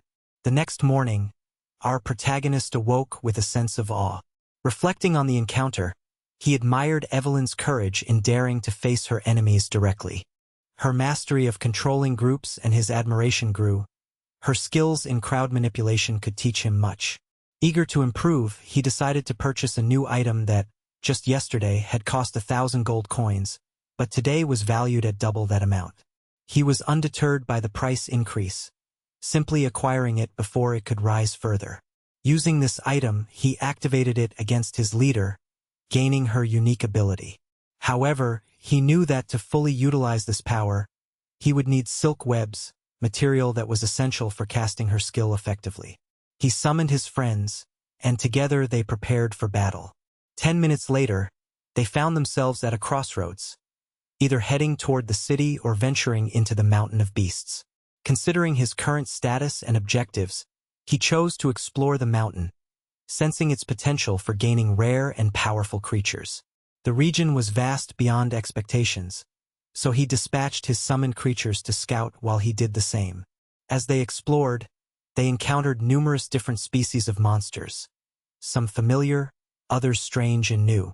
His goal was to find unique recruits, monsters that could bolster his team. Unfortunately, none of the new species seemed promising enough for recruitment. Their exploration led them to the entrance of what was known as the Chaos Funeral Hill, a dangerous area marked with a warning. No one should inquire about the Headless One. The system indicated it was a level 20 zone, yet our hero, now at level 11, was no longer protected by beginner safeguards. As he approached, a hand suddenly erupted from the ground, followed by a massive, terrifying creature of level 24, which he recognized as far too powerful for him. Realizing his limitations, he quickly conjured a skeleton spell to distract the beast. The creature responded aggressively, inflicting heavy damage on him, and he desperately tried to flee. Just then, he noticed an area of effect attack causing destruction, an attack he could utilize to his advantage if he managed to lure the monster away. While attempting to escape, the entire group was encircled. He made a split-second decision to attract one of the monsters himself so his allies could retreat. As he prepared his plan, he recalled the spider's new ability, using a web attack to summon only one creature to him. It seemed absurd that a monster would emerge from his own abdomen, yet he was willing to try anything at that point. 10 minutes later, the spider summoned a new creature that accepted his contract, and its level was reduced to level 11. This meant it could attack with a broader area and also lower the defenses of enemies, making it a valuable ally. Over the subsequent 15 minutes, he managed to capture a second monster, and now had a small squad of 5 beings under his command. Among his objectives was a mission to oust a creature named the King from a specific region and take control of the territory. He considered locations that were difficult for other players to reach, ultimately deciding the mountain summit, believing it to be an ideal site. When he arrived, however, he was confronted by the King of Beasts, a formidable tiger ruler. Despite the confidence of his team, he was struck twice by the tiger's crushing claws, each attack causing over 300 points of damage. He recognized that he alone could not withstand such assaults and called his companions to assist. The fight was intense, and the beast's venomous attacks prolonged the battle. It took him nearly 40 minutes to bring the creature down, finally dealing the decisive blow. The system presented him with a choice: to kill the beast and receive standard rewards, or to expel it from the territory and claim ownership of the land. Opting for the latter, he decided to drive the beast away, which granted him the right to establish himself there. Additionally, he was tasked with clearing the summit and naming the territory, gaining a title Valiant, that increased his health by 20%. Filled with a sense of accomplishment, he felt as if he was beginning to realize his dream of ruling over a domain within the game. His confidence surged as he prepared to hunt further, aiming to level up even more and acquire high-quality items from this region to maximize his gains. He finally reached level 12, unlocking the secret realm of the Moon Valley, a dungeon-like area containing numerous items and challenging bosses. Curious about its difficulty, he decided to let his summoned creatures hunt while he observed the environment. The system informed him that he could pray for items before entering, with the hope that divine favor would grant him treasures beyond expectation. He understood that the first explorer of any realm received 5 times the usual rewards, and he could offer specific items to the system for similar or enhanced benefits. Pondering his options, he considered offering a valuable 4-star material he had obtained from the boss, hoping it would guarantee entry into the secret realm. His prayers were answered, and he was granted access. Inside, the grandeur of the place impressed him greatly. Massive giants and towering structures surrounded him. At that moment, a global notification announced that he had entered the dungeon first, earning the title of Pioneer of the Moon. The dungeon was open from late evening until dawn, attracting numerous players eager to witness his achievement. Though he was annoyed by the attention, he acknowledged that the title provided a 10% boost in strength, which was beneficial. Suddenly, he was ambushed by several green moon wolves. Excited, he jumped into melee, eager to gather materials and test his new strength. His power, far exceeding a level 12 opponent, made the fight effortless. As the first explorer, he received 5-fold rewards for each defeated monster, which fueled his desire to farm intensively. Within an hour, he had already leveled up further and collected more than 1,000 materials of various kinds. The system's list of collected items was extensive, though he didn't bother reading it all. His critical chance now stood at a notable 23%. Throughout all these adventures, he continued to adapt, learn, and grow stronger, meticulously expanding his territory, collecting rare items, and mastering new abilities. His journey was far from over, and each step brought him closer to becoming a true legend within this vast, dangerous universe. In the rapidly evolving world of virtual realities and immersive gaming, a young man found himself deeply immersed in a mysterious quest. His current objective was to uncover an ancient heart and a relic fragment, relics that promised great power and significance within the game's expansive universe. These items, legendary in their rarity, represented not only a challenge but also a key to unlocking new potentials. The young adventurer was aware that acquiring these artifacts was crucial, as they held the promise of advancing his character's strength and standing among the virtual elite. Time was of the essence. The young player understood that he was nearing the final stage, confronting the formidable boss that guarded these coveted items. Rising from his seat, he prepared himself mentally and physically. The boss, a creature with a mere 6,000 health points, seemed insignificant at first glance. Yet the young man knew that underestimating such an opponent could be disastrous. His experience told him that even the smallest foe could conceal deadly secrets. Without hesitation, he summoned his courage and faced the boss. The fight was swift and decisive, his weapon slicing through the creature's defenses with ease. The boss's health depleted rapidly, and within moments, the battle concluded. Victory was his, and as a reward, he collected more than 35 star fragments, items of extraordinary value and rarity that many players spent hours or even days to acquire. News of his swift triumph soon spread through the virtual realm, and he was celebrated by the community as the one who defeated that realm in not more than 5 minutes. Buoyed by his success, the young gamer decided to capitalize on his winnings.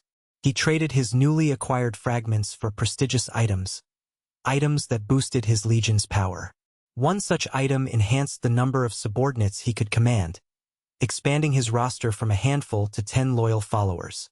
Furthermore, he gained the ability to delegate leadership to one among them, a strategic move that would strengthen his authority and influence within the game. His army grew rapidly, and with the increasing number of creatures he encountered in the surrounding forest, hunting became an ever more daunting task. The creatures, once manageable, now multiplied in numbers, making it nearly impossible to venture out safely. Before logging out, the player meticulously assigned a specific mission aimed at retrieving a vital item that he needed to progress further, an item crucial to his overarching strategy. In his room, surrounded by screens and virtual interfaces, he felt an unexplainable happiness. The perpetual flow of in-game earnings made him feel as though he was living a fantasy, a dream come true. He was also contemplating real-world plans. With the earnings from his gaming exploits, he envisioned purchasing a house, something more permanent than a virtual castle or an apartment. His eye was on a modest, medium-sized apartment located near the city center, at a price that he believed was within his reach. The idea of establishing a tangible lifestyle separate from his digital achievements filled him with anticipation. Meanwhile, elsewhere in the country, specifically within the premises of the National Security Agency, the atmosphere was tense and serious. A member of an elite operations squad sat in a well-secured room, deep in thought. The question was posed to him. Was it strange to assemble an entire team solely for a game? The man, known as Ling Ai, responded thoughtfully. He explained that the government, even the military, was increasingly involved in this virtual phenomenon because a deeper, more complex reality was suspected behind the game's surface. Ling Ai speculated that there was something far greater hidden behind the immediate gameplay, something that required careful analysis. His assessment was that the game was more than entertainment. It was an avenue for infiltration, influence, or perhaps the unlocking of clandestine agendas. When asked about the specific problem they faced, Ling Ai elaborated that their team was still bogged down in a hazardous, poisonous forest within the game, a zone infested with dangerous creatures and traps. It was a treacherous environment and progress was slow. He shared information about a particular individual, an important figure they needed to persuade or convert into an ally. This person held sway over critical in-game resources and wielded influence that could tip the balance of powers within the virtual universe. Their plan was to turn this individual into a valuable collaborator, someone who could help them uncover hidden truths. The following day, our young hero, despite being confined to a wheelchair due to injuries sustained in previous battles, went out to purchase the apartment he had set his sights on. The seller greeted him politely and inquired about his intentions.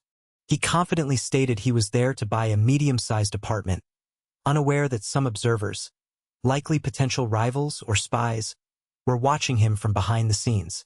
These watchers, a group of clandestine operatives, had been alerted earlier, and Ling Ai had warned everyone to be prepared for any eventuality. During the apartment viewing, a real estate secretary led him through the available units, emphasizing that he should purchase immediately if he liked the place. She assured him there was no hesitation needed, hinting at the apartment's excellent value and quality. However, a young woman with pink hair suddenly appeared amidst the scene.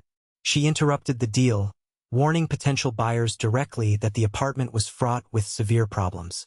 She explained that the property was plagued by structural and safety issues, rendering it undesirable and risky to purchase. Her voice was firm, and she made it clear that buying such a place would be akin to risking years of hard work and savings for a defective product. The crowd started to murmur, uncertainty spreading among prospective buyers.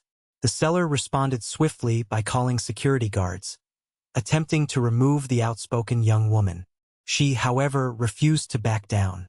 She claimed to have proof of the apartment's defects and warned that once payment was completed, retrieving money would be impossible. Her words struck a chord, and the security guards approached to enforce her removal. But she stood her ground, requesting someone to help her stand against their force. Inside the scene, the young man watched silently, unable to intervene directly. The buzz of the crowd grew louder, many recording the confrontation. Sensing that this moment was about to become legendary, the girl called out for assistance, asserting she had come to save others from falling into a trap. Her courage galvanized some onlookers, and in a surprising move, the young man reached out, grabbing one of the guards and urging him to cease bothering the girl. His voice was calm but firm, determined to defuse the situation. The guard, aggressive and intent on domination, tried to kick him, but the young man, now revealed to possess extraordinary reflexes, dodged effortlessly. He retaliated with a swift kick, striking the officer in the ribs and destabilizing him. Suddenly, another individual emerged wielding a baton, a threatening figure aiming to escalate the conflict. Without hesitation, the young man used his wheelchair as a shield, blocking the baton's strike with a well-placed elbow and knocking the attacker back. The scene was chaotic, yet he remained composed and in control.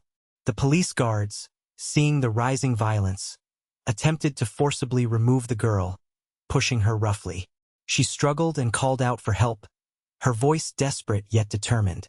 As the scene unfolded, it was evident that several bystanders were filming the commotion, anticipating that footage of such a dramatic confrontation would go viral. The girl urged the crowd to stop recording and to come to her aid, asserting that she was there to rescue everyone from an injustice. Meanwhile, the young man confronted the officer attempting to intimidate her, instructing him to cease his harassment. The guard responded with aggression, trying to kick him again and ordering him to stay quiet. Surprisingly, the young man displayed remarkable strength. He resisted the assault and retaliated with a calculated strike, incapacitating the guard with precision. In the ensuing chaos, another opponent, carrying a baton, appeared with hostile intent. The young man, acting with the skills of a seasoned agent, struck first.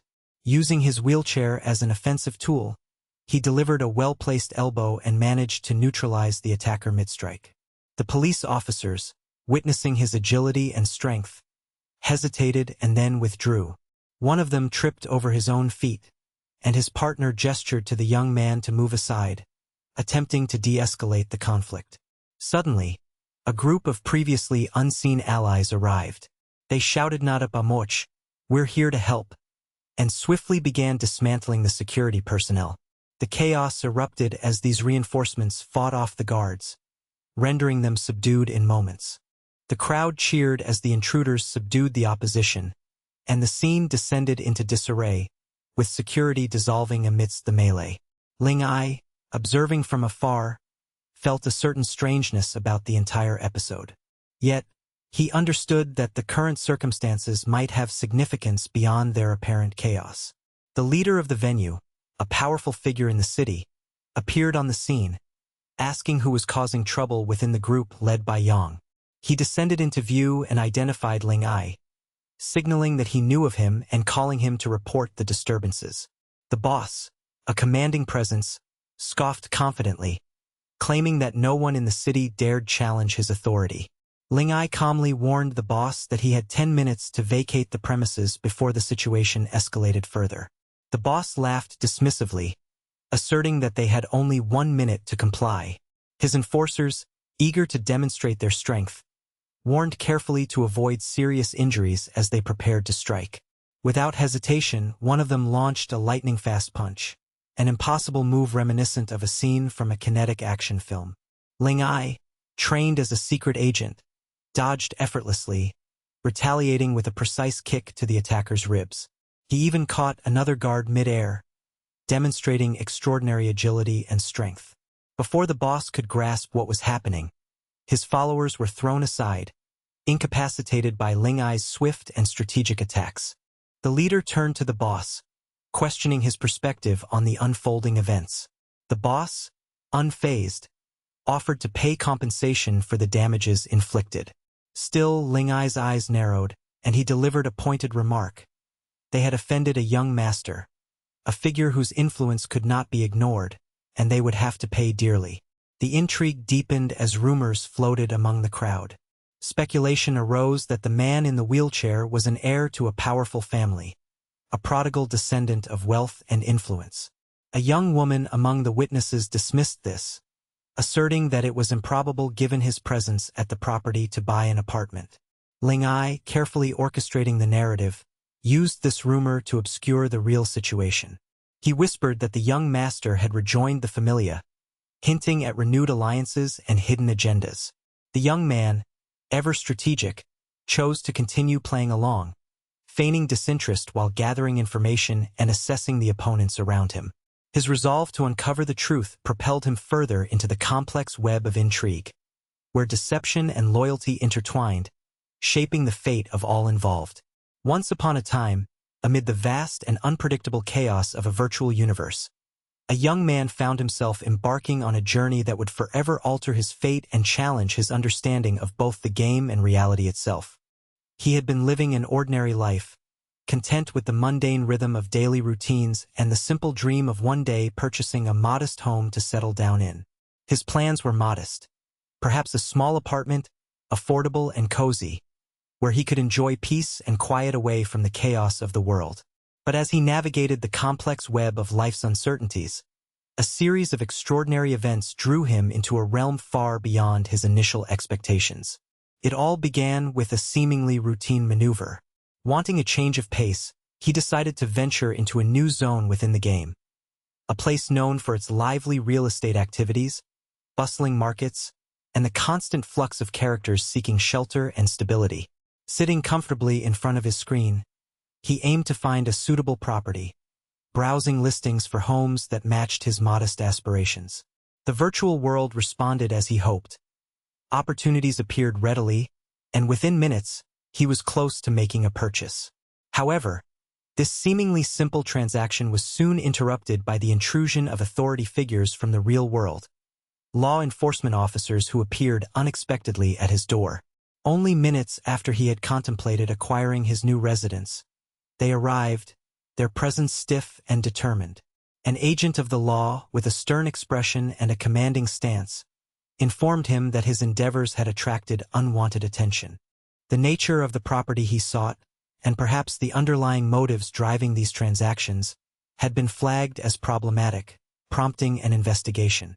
The young man, taken aback, found himself confronted with the reality that his digital pursuit was now intertwined with real-world legal concerns. In the aftermath of these tense moments, the authorities confirmed that the matter had been resolved, an assurance that brought only partial relief. Nonetheless, he felt the lingering weight of uncertainty pressing down upon him. With a sense of cautious gratitude, he turned his attention back to the game, recognizing that this incident might be an echo of a larger, more intricate puzzle.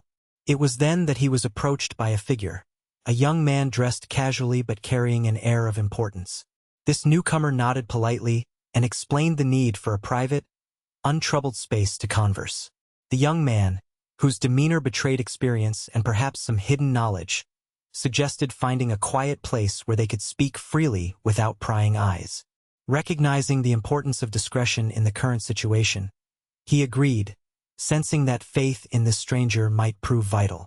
As they moved into a more secluded setting, a nearby restaurant, the conversation shifted to a clearer focus. The young man made it known that their discussion was connected to a broader game, one that was not merely about leisure but woven into complex networks involving powerful factions and clandestine operations. The young man's expression grew serious as he hinted at connections that stretched beyond the virtual realm, suggesting that the game's influence reached into military corridors and entire countries. The implications were staggering. What had seemed like a simple pursuit of digital assets now appeared entangled with international affairs, secret interests, and high-stakes espionage. He explained that the game's methodologies could be relatively safe, yet the financial accounts tied to them were perilous. The danger was real, and exposure could spell disaster on a scale far exceeding a mere game. The young man's companion, who had introduced himself as Lin Hai, elaborated that his team had been trapped in a perilous swamp, a notorious virtual area called the Serpent's Marsh. Several individuals, including key members of his squad, were stranded there, their survival hanging by a slender thread. Desperation drove Lin Hai to seek outside help, and he offered a peculiar proposition. In exchange for assistance, he could provide the young man with a special bank card. Using this card, he could purchase a home through one of the largest real estate agencies within the game, a task that would grant him a significant discount of nearly 30%. Lu Hai hesitated, simply because the favor seemed small compared to the magnitude of the peril involved. Yet Lin Hai, perceptive and persistent, observed that the scope of this game was still unfolding, with many unforeseen developments waiting just beyond the horizon. The young man's cautious nature prompted him to consider the risks carefully, but ultimately he agreed, understanding that such opportunities rarely presented themselves twice. He requested that, once the house was acquired, the ownership be transferred to the Chinen Group, a detail that would allow him to benefit from a substantial discount. The deal was struck, and the scene shifted again, this time to a bustling restaurant where the real action was unfolding. Lin Hai explained that the expenditures involved in this game weren't random but driven by mysterious forces. He admitted he didn't fully grasp the reasons, but hinted at a complex web of interests involving entire nations and military entities, all engaged in activities that defied simple explanation. These revelations underscored the fact that the game was far more than a digital pastime. It was a battleground for power, espionage, and clandestine influence. Lu Hai's conversation was interrupted by the appearance of a figure named Luke Hen, who was told to rendezvous at a location called La Floresta between the hours of 7 and 7:30. The precise details remained beyond the others' knowledge, as Lin Hai cautioned that they would understand everything once they arrived. The young man was reluctant to involve himself further, fearing that revealing personal details could compromise his safety. Nonetheless, he deemed it prudent to meet in a safe, secure spot. As the designated time approached, the entire group gathered at the entrance of La Floresta, which had become a strategic point. Due to recent developments, acquiring even necessary resources known as EM had become increasingly difficult, with stores often depleted and supplies scarce. Despite these obstacles, Lin Hai urged everyone to commence their evolution, an expression for strengthening their abilities and preparing for what lay ahead. Astonishment spread among the group as they surveyed the battlefield.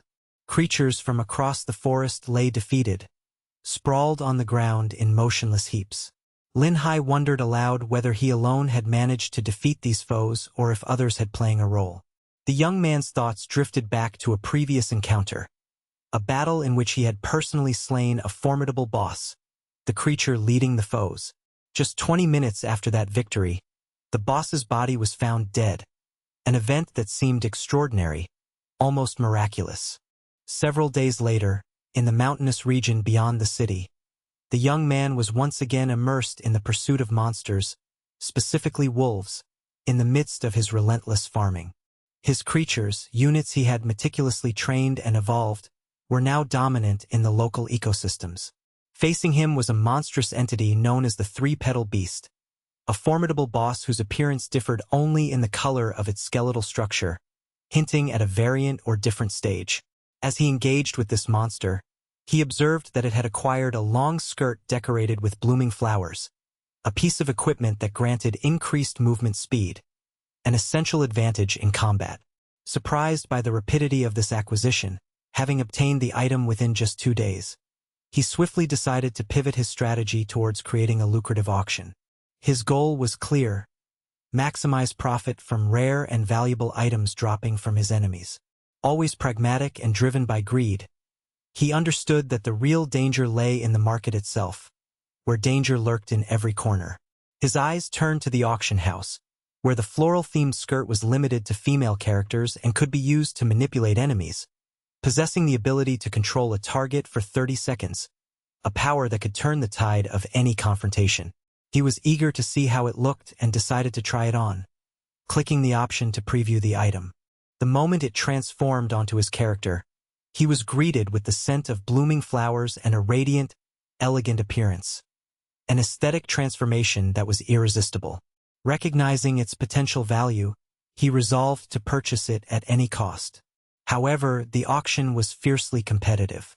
As soon as he placed a bid, other players, some of whom had wealthy benefactors known colloquially as sugar daddies, immediately drove the price upwards. Their relentless bidding pushed the cost beyond his initial expectations, reaching staggering figures. A player named Fada Dad Danka entered the fray, challenging others with bold bids, and within seconds, less than 5 left on the countdown, the final bid was set. The item sold for an astonishing 13,000 currency units to Fada Dad Danka, a figure that left the young man both surprised and satisfied. He pondered the intense rivalry over the item, marveling at how players competed with such passion for something that only a limited number of characters could use. Still, he accepted the outcome, recognizing that such competitions were part of the thrill of the game. Meanwhile, he continued to farm for a rare blood lineage, an attribute that bestowed a significant advantage. With this new lineage, he could perceive up to 400 meters away, and a small plant sprouted on his head as a symbol of his evolving powers. Journeying through the dense wilderness, he entered a region shrouded in thick fog, a place he had previously avoided. This area was known as the Lost Eden Path, a treacherous route where travelers easily lost their way, and monsters often tricked and ambushed unwary adventurers. Suddenly, an alert flashed across the interface. The Only Wild had activated a special mission called the Lost Eden. This was no ordinary task. It involved every player in the server, promising to double their experience gains for a full 10 hours. A tempting offer that drew intense interest. The system indicated that the recommended level for this challenge was 20, yet enthusiasm among players was high since participation was inclusive, requiring no prerequisites. All servers would be fused temporarily to participate in this event, forcing even the most seasoned guilds to band together to survive. Groups formed rapidly, strategizing how to tackle the dangers lurking within this mysterious and deadly area. Meanwhile, the young man, Lu Hai, observed with a heavy heart. His mind raced as he watched the chaos unfold before him. Numerous supermutated wolves, level 15 monsters of extraordinary strength, flooded the battlefield in overwhelming numbers. These creatures far exceeded normal power levels, and each was a testament to how the game's environment and events could bolster their foes, transforming them into formidable enemies. He remembered that the mission's design empowered all wild creatures, enhancing their capabilities and pushing the boundaries of difficulty. Unluckily for him, his own team of wolves belonged to the same ferocious bloodline, which meant that they too gained strength, becoming supermutants themselves. Their attributes doubled in anticipation of the upcoming challenge, unleashing a new level of power and ferocity that shook the very ground beneath their feet. This situation was critical. The young man recognized that if he wanted to survive and succeed, he would need to harness the full extent of his newfound strength and that of his companions. Every decision, every move, could mean the difference between triumph and annihilation in the treacherous depths of the Lost Eden Path. The battle ahead was fierce, relentless, and fraught with danger. A true test of resilience and strategic prowess in the virtual realm where everything was interconnected and every action had consequences beyond imagination. Before the event truly kicked off, I still had some time on my hands, so I decided to take a quick look at the live stream. The scene was set in front of the main city, where the crowd of players had grown larger than on the first day. The situation was becoming increasingly intense, and a major concern loomed over everyone. No one had protective gear for lower-level characters, especially those under level 10. Amid the chaos, there was one individual who seemed to stand apart from the crowd. Our wild boy, who was already near La Floresta. He didn't seem to be competing with the others. Instead, he moved with purpose, seemingly on his own path. The only thing that marked him out as odd was the plant-shaped headpiece he wore, which gave him a somewhat comical appearance. Yet, he didn't let that slow him down. Without hesitation, he started hunting the creatures spawned by the event, and as expected, he accumulated a colossal list of EMS, those valuable in-game currencies. During his reconnaissance, he encountered one of the mini-bosses scattered around the area. Curious about what he might gain, he engaged and managed to extract fragments of a powerful talent at the highest grade, along with a hefty chunk of event points. Naturally, his eyes gleamed at the green items he snagged. The first was a claw, the second a ring that significantly increased critical hit chances, and other valuable gear. Given that they were in the midst of the event, he promptly equipped his new gear, knowing well that now was not the time to sell or trade. His bloodline grants him an even higher chance of landing critical hits, amplifying his combat capabilities. When he examined the shop, he was surprised to see that the prices for items had surged dramatically. The reason was clear. Players were rapidly gearing up as the event progressed. With their newfound strength, players were making roughly $2,000 every 5 minutes by selling valuable items. This influx of wealth was motivating more to join the fray, eager to earn quick profits and gain an edge in the unfolding chaos. Meanwhile, other players advanced through La Floresta, scanning the environment for creatures to hunt. As they pressed onward, they noticed a mysterious fog approaching from a distant direction. They paused, pondering whether that fog signaled danger or opportunity. The server's notification clarified that only the wild boy had ventured into a more advanced region. Since the fog's density had increased, they speculated he might be in trouble. Many thought it was reckless for him to go alone on such a dangerous quest, fearing he would soon fall. Yet, others saw this as a chance to track him down, hoping to farm the monsters in that area themselves. Luen, the wild player, had found one of the pillars that needed destruction. He turned to his zombie companion and ordered her to attack the pillar. She leaped forward eagerly. At that moment, a level 20 boss appeared, and with 2 swift strikes, it dealt more than 2,500 damage. Recognizing the threat, Luen instructed his minions to keep their distance, knowing they would be obliterated with a single blow if caught. The boss's venom inflicted an additional 600 damage per second, but its health pool was staggering, 100,000 hit points. Recent encounters had been relatively straightforward, which allowed him to accumulate a vast amount of resources and gear. Feeling confident, he decided to use his accumulated items. He unleashed all his webs, crafted during previous battles, and consumed potions to bolster his summoned creatures. Naturally, these creatures took hits and nearly perished, but he persisted. An hour slipped by, and the boss remained alive. Luen found himself running out of usable items, a feeling of pressure mounting. Outside the chaos, other players wrestled with the increasing threat of the fog and the formidable monsters within it.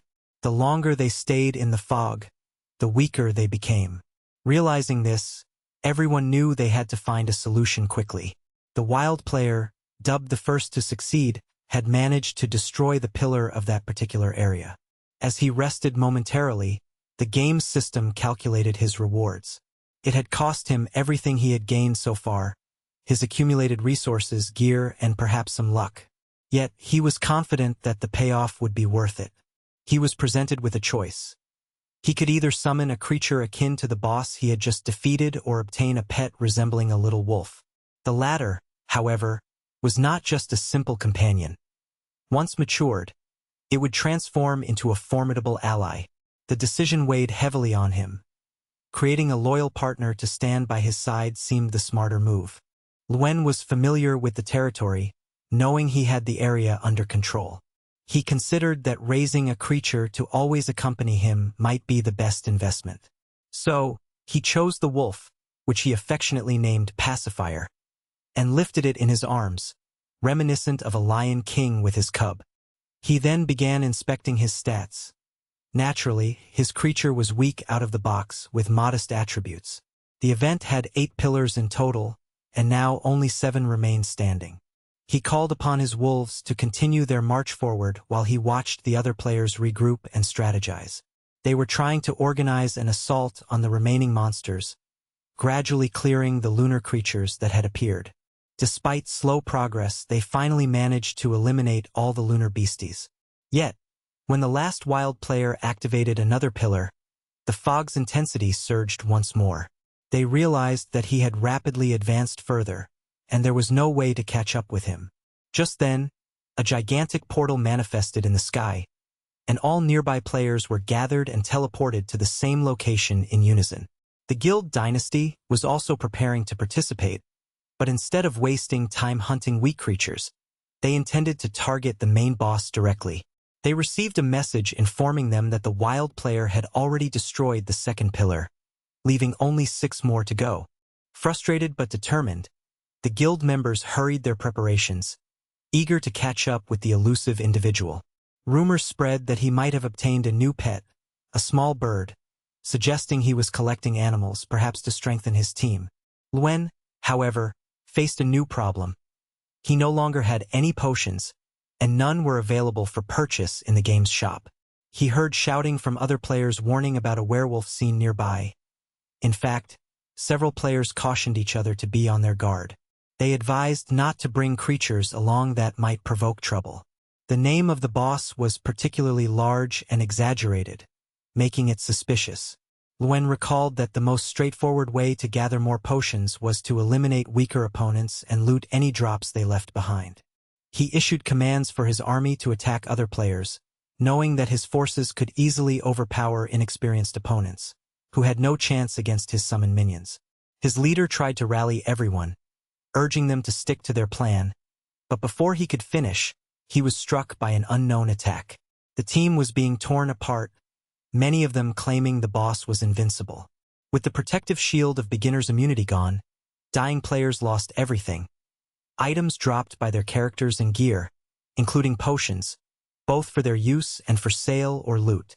All items, including consumables, became lootable by his creatures, enabling him to gather all resources. The only concern for Luen was that he was starting to be overtaken by other players. Meanwhile, to the south, a different group was confronting one of the boss monsters.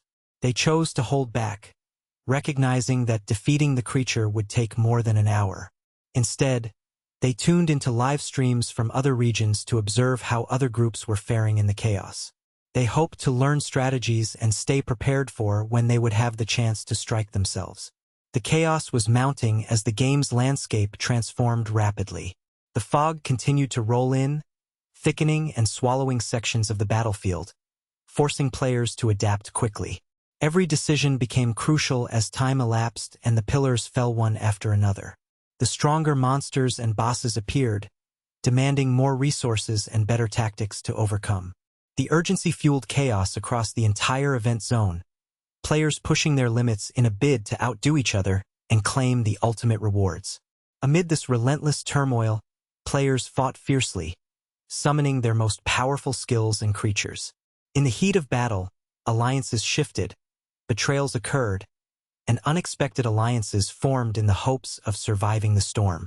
Each victory was hard-won, each defeat devastating, and the outcome was uncertain until the very last moment. Some players managed to gather rare and valuable items, their efforts rewarded with unique titles, powerful weapons, and pets that would serve them indefinitely. Throughout it all, the atmosphere was charged with adrenaline, every player driven by the thrill of competition and the desire for glory. Many fought alone, relying only on their skills and quick thinking, while others formed alliances, pooling resources and strategizing for the final confrontations. The event pushed every participant to their limits, testing their mastery of the game's mechanics and their resilience in the face of adversity. As the pillars fell and the fog continued to threaten to engulf everything, the players' focus remained unshaken. They knew that within this chaos, opportunities for riches and fame existed, but only for those bold enough to seize them. Every move could turn the tide, and victory or defeat hung in the balance. The stakes had never been higher, and the game was far from over. Luen, immersed deeply in the chaos of the ongoing battle, had anticipated that defeating the first boss would take a significant amount of time. His plan was to explore the distant southern regions of the map, where he believed the initial confrontation would occur. To the north, there was a towering creature, an ogre with 4 formidable arms, standing guard over its domain. To the east, a majestic beast with twisted horns roamed. Luwin understood precisely which creatures he could safely attack without risking interference or failure. With unwavering focus, he summoned his party for a swift cleanup mission, intending to clear the area of threats before engaging the main adversary. As soon as his team arrived, Luwin activated a special ability, the Trap of the Spider, to catch nearby enemies. His initial thought was to use this skill against the boss, but instead, he saw a young player rushing ahead, attacking other opponents. Curious, the surrounding players looked on, confused about this mysterious newcomer making his way toward their fight.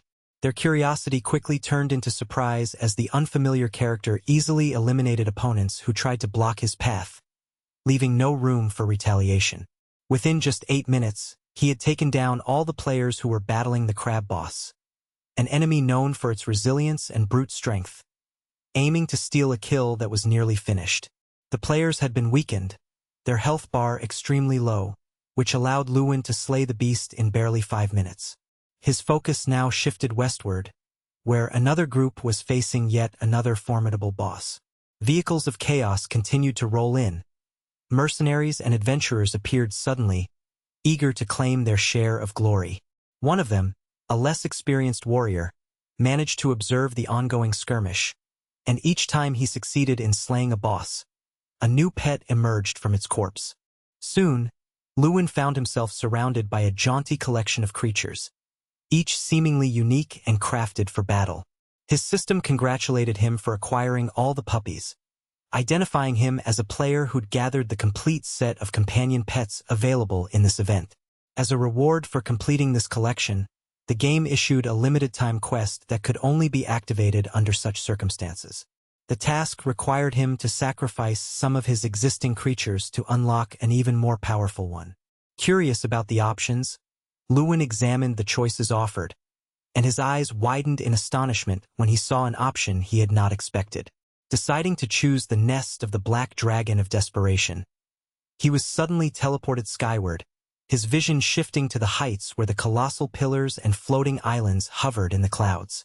From above, he could hear the eerie howls of creatures perched on the pillars. It dawned upon him that the sacrifice referred not to mere offering but to killing those summoned beings, creatures that were intended to help him in his quest. This realization was critical because the mission's instructions indicated he'd need to invoke these beasts to assist in the final fight against a mighty boss. A strategy gradually crystallized. By killing these summoned creatures, he would allow their spirits to guide or empower him to face the colossal enemy waiting below. The 4 powerful creatures, including the dangerous Black Dragon, would serve as his allies in the final confrontation. With extensive experience crafting battle plans, Luwin prepared himself. The Black Dragon, named NID, descended with immense force, crashing onto the ground and kicking up clouds of dust. As he landed, Luwin launched a fiery blast at all surrounding enemies with his most powerful attack, causing immense damage, 20,000 points of damage in total. Acknowledging the importance of keeping the boss contained, he swiftly ordered his team to fall back to a safe zone. He tethered the boss's legs to prevent it from flight, activating a skill to immobilize or control it. Meanwhile, he commanded the summoned creatures to attack the beast with coordinated strikes. Though their damage output was modest, each attack taking considerable time, Luwin remained confident that patience and strategy would eventually lead to victory. About an hour later, in a different corner of the event landscape, guilds clashed fiercely over valuable items. Some groups aimed to monopolize the spoils, disregarding fair play and resorting to underhanded tactics.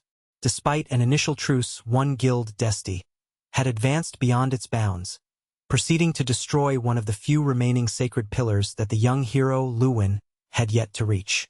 Announcements echoed across the server proclaiming the end of the event. Players had to wait for the secret dungeon and double experience event to activate once more. Unrest simmered within the community, especially after news spread that Desti had broken their agreement and killed the boss on their own, blatantly violating the established rules. This betrayal sparked widespread resentment, and players churned with frustration, many lamenting their inability to acquire anything meaningful from the event. As they regained their footing, they demanded that Desti return what they had stolen, but the opposing faction remained unyielding. The server system soon transported everyone back to the central hub, leaving many players disillusioned. Old wounds reopened as players vented their fury. The event's chaos had left few with tangible rewards. They turned their gaze towards Desti's group, whose members vanished from the scene, clutching the spoils they had acquired dishonestly.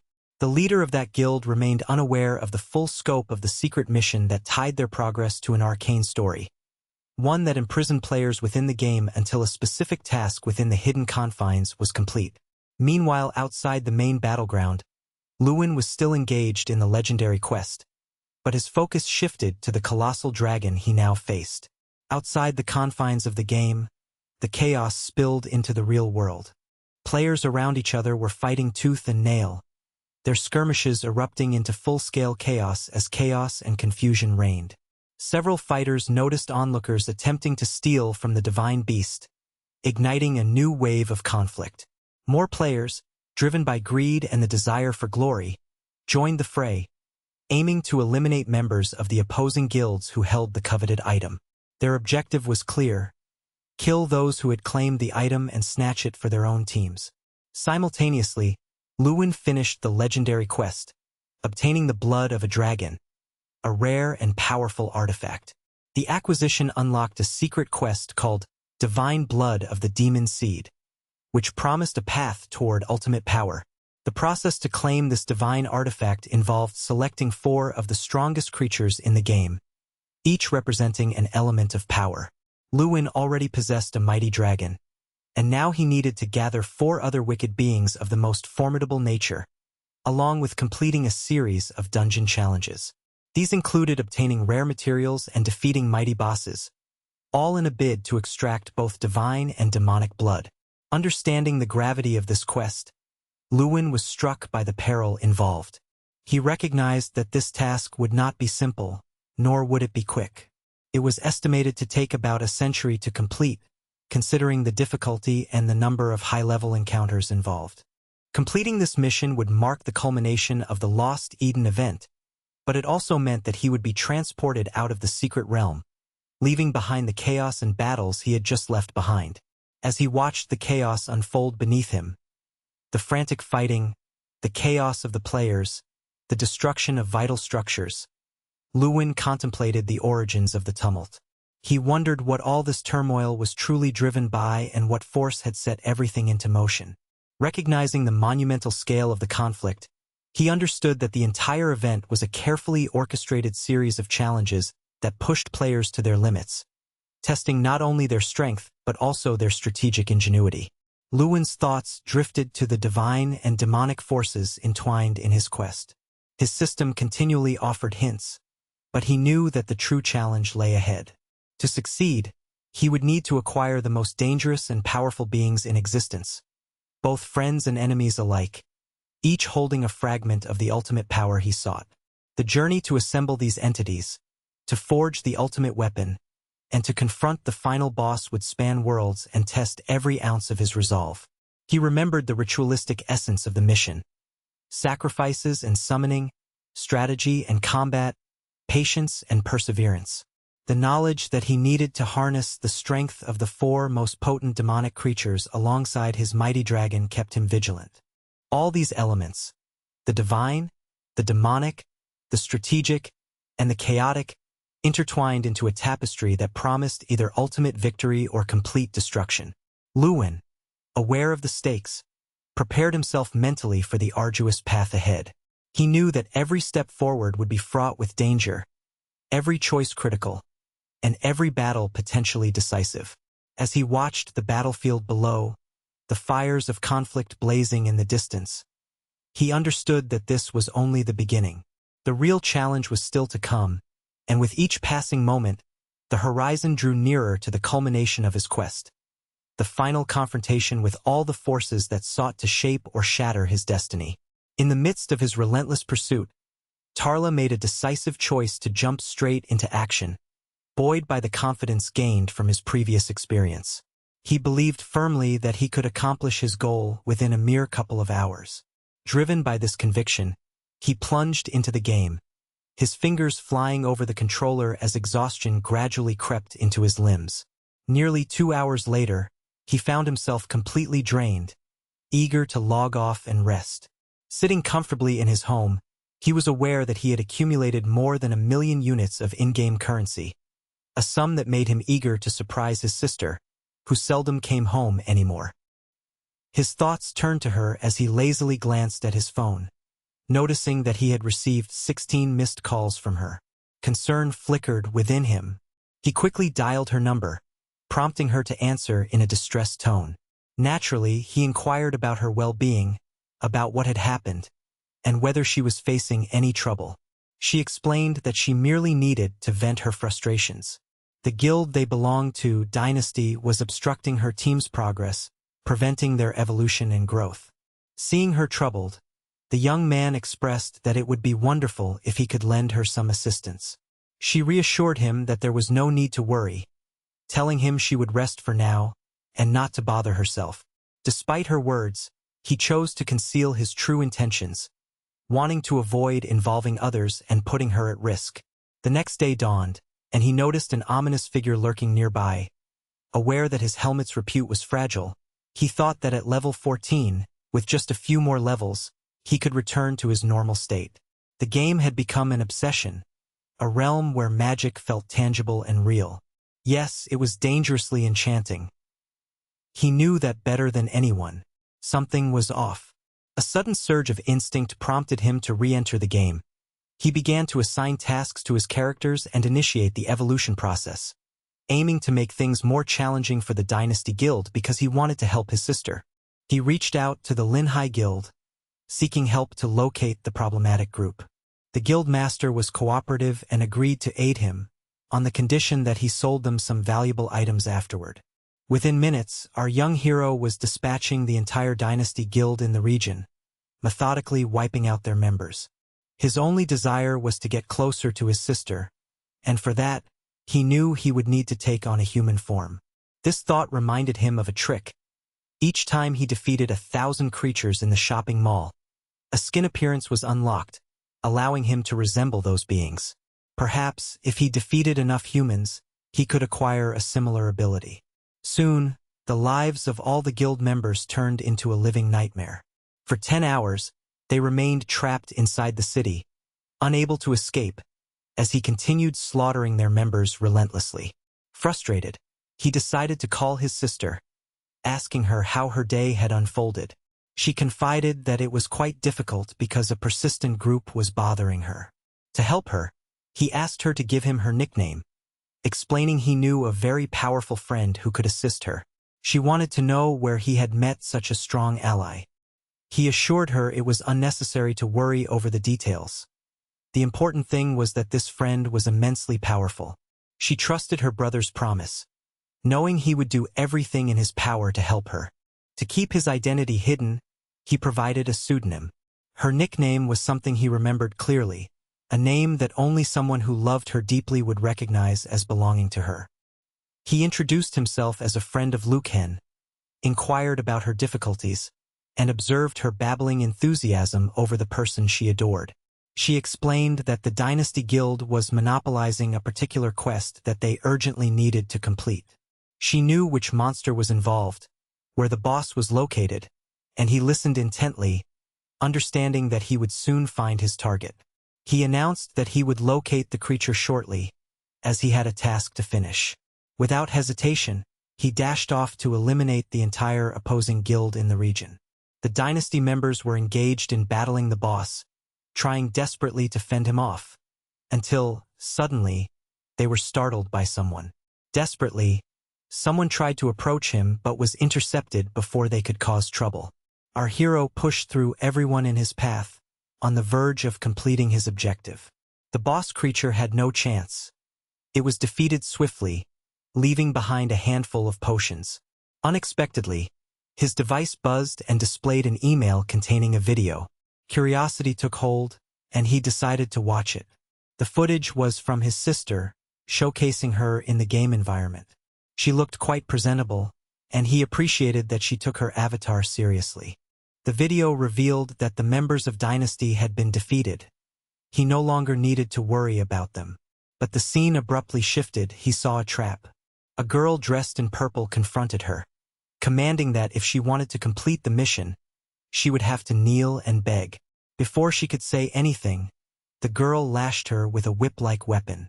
She demanded to know where her brother's friend, the person she called her brother's favorite, was hiding. At that moment, Liu Ken had completed a skin appearance quest and used it to buy a new look. For the first time, our hero gained a more ordinary appearance, feeling pleased because he looked handsome and realistic.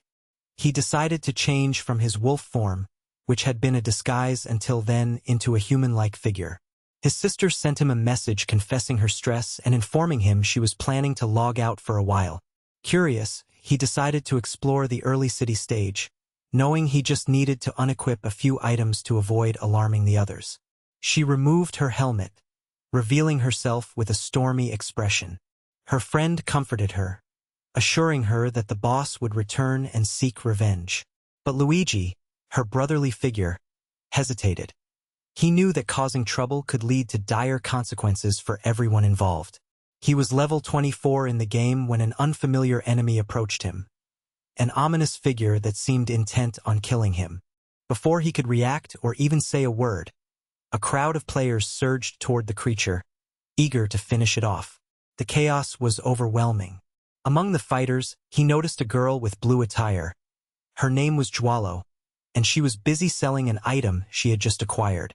She turned to him, asking if he was lost from some guild. He told her he was a lone wolf, unaffiliated with any group, which drew amused remarks from others about his peculiar way of playing. Seizing the opportunity, he slipped away, returning to the city dressed as a generic adventurer, blending into the crowd. Just outside the city gates, he noticed a ranking board displaying the most powerful players in the area. Every day, these top-ranked individuals received messages, and most of them were quite formidable.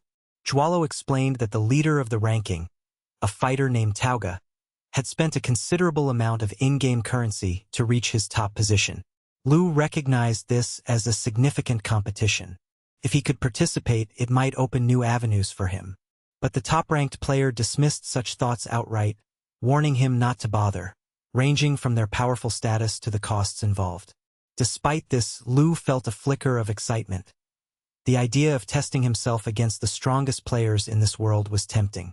He contemplated the possibilities, remembering that the game was not solely about combat but also about strategy and reputation. The world within the game was complex and layered, full of opportunities and perils.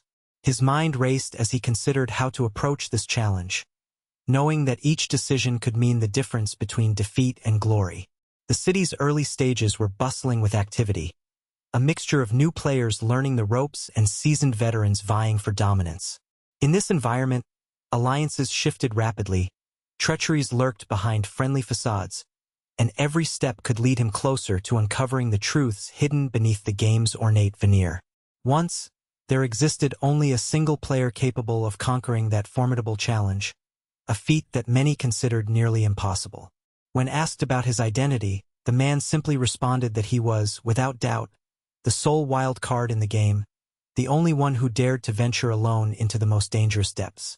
The girl, intrigued by his mysterious aura, must have had some sort of detector device because she immediately inquired if he truly was the only wild soul, especially since he bore a name associated with someone known for solitary hunts, someone who was always alone, shunning companionship at all costs. His nervous demeanor confirmed that he was, indeed, a lone wolf. Yet he insisted he was not. His friends, sensing the tension, urged him to cease their chatter and focus on advancing. The girl, dressed in blue, was named Lingnu, and she was making a bold decision, abandoning her acting career to create a guild within the game universe. Meanwhile, our young protagonist simply stood there, lost in thought, reflecting on the scene before him. It was no surprise to him that she looked so stunning. She had that aura of confidence mixed with a hint of danger, an allure that captivated many. The city of beginners was buzzing with activity, alive with energy and anticipation, and he found himself utterly fascinated by its architecture. Suddenly, a rough-looking man collided with him, brusquely telling him to step aside. Without rancor, the young man continued walking, only for another to turn and warn him to be cautious of where he was headed. As they moved through the bustling streets, whispers began circulating among the crowd. Speculation grew that the three legendary masters, the renowned teachers, were heading to challenge the legendary Tower of the Immortal once more. Lu, a decision stirring in his mind, thought that perhaps it was a worthwhile endeavor to pursue while his sister was offline. With determination, he headed toward the tower's challenge area. People nearby started mocking him, ridiculing the idea of someone so seemingly useless attempting such a feat. They chuckled, claiming he wouldn't survive more than 20 seconds inside the tower's entrance. Yet, Lu remained unfazed. Stepping forward, he announced his intention to register for the tower's challenge, challenging the doubts of his skeptics. The crowd dismissed him as crazy, urging their focus back on the tournament involving the three great masters. His companions were impressed, and the actress in their group watched with curiosity, eager to see how their young ally would perform. Of the 4 contestants who entered, 3 were swiftly defeated in less than a second, a humiliating and swift loss. Lu, however, chose not to reveal his results. Weilo, a friend, felt a twinge of disappointment, wishing he knew how long Lu had lasted, but Lingnu simply told him to focus on observing the other competitors and learn from their techniques. The white-haired challenger was exuberant, proclaiming that this time he would topple his personal record. Outside, spectators cheered, claiming to know he was exceptionally skilled and could finish the challenge within 15 seconds. As seconds ticked by, 2 minutes elapsed, and the crowd's excitement grew. Astonished that this novice had entered and yet remained inside, they watched eagerly. Lingnu, meanwhile, was clueless about why his time continued to increase. He had already spent over 3 minutes and 11 seconds inside the tower's first level. Suddenly, a strong level 11 boss appeared beside him, but the young fighter effortlessly defeated it, earning 200 copper coins in reward. Minutes later, he was forced to ascend to the next floor. Though annoyed, he didn't realize that he was already within reach of a formidable level 11 boss, an obstacle that he quickly overcame, earning 200 more coins. For minutes into the first stage, he was compelled to move to the next level. Seizing every opportunity, he progressed swiftly through this dangerous treasure trove of riches. The crowd began to grow more anxious, especially as his time on the 3rd level stretched beyond what they had expected. The female spectators couldn't believe how strong he was. 2 minutes and 33 seconds into the challenge, he still remained inside. One by one, the other contestants fell, overwhelmed by the relentless onslaught of monsters and obstacles. Finally, one of the lesser challengers decided that exhaustion had overtaken him. He needed a break or he would meet his demise. Nonetheless, he too succeeded in conquering the 3rd level. Yet, entering the 4th, he was quickly overwhelmed by plant monsters, realizing that the limit of his strength had been reached. The moment he emerged, everyone around praised him, exclaiming that it was no wonder he was considered the number 1 player. A nearby friend commented on how impressive it was for him to reach the 4th level so early, but that was when everyone's attention was drawn elsewhere. The crowd's shouts intensified as they watched the time continue to increase, their excitement mounting with every passing second. They observed that the anonymous player, whose name remained unknown to most, had been inside for 56 seconds on the 5th level. Liu Ken was thoroughly enjoying the spectacle, amused by how each monster rejecting him yielded hundreds of copper coins, an almost guaranteed way to amass wealth.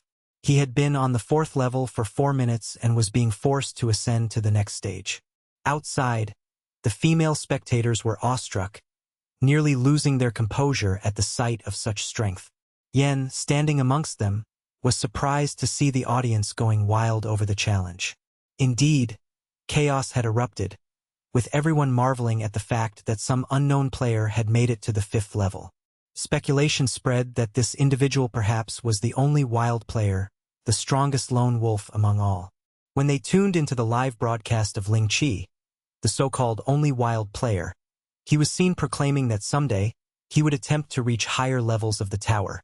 Clearly, he was doing this openly, both to boost his reputation and to dispel suspicions that he was the sole wild in existence.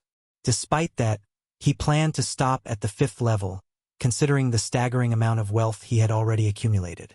It was enough, and he decided it was time to leave. As soon as he exited, he was startled to find a gathering of people surrounding him, many cheering and some eager to learn his secrets. An acquaintance from the group expressed amazement at his progress to the 5th level and immediately asked him to reveal his secret techniques. The legendary number 1, however, scoffed at their curiosity, dismissing his team as worthless and demanding that they explain how he managed to cheat his way to such heights. Everyone argued that it was impossible to have advanced so far with weak items and skills, yet Luen simply responded that he owed no obligation to reveal his methods. He warned them that from this point onward, that territory was no longer accessible to them. With that, he turned away, leaving the foolish behind without a word.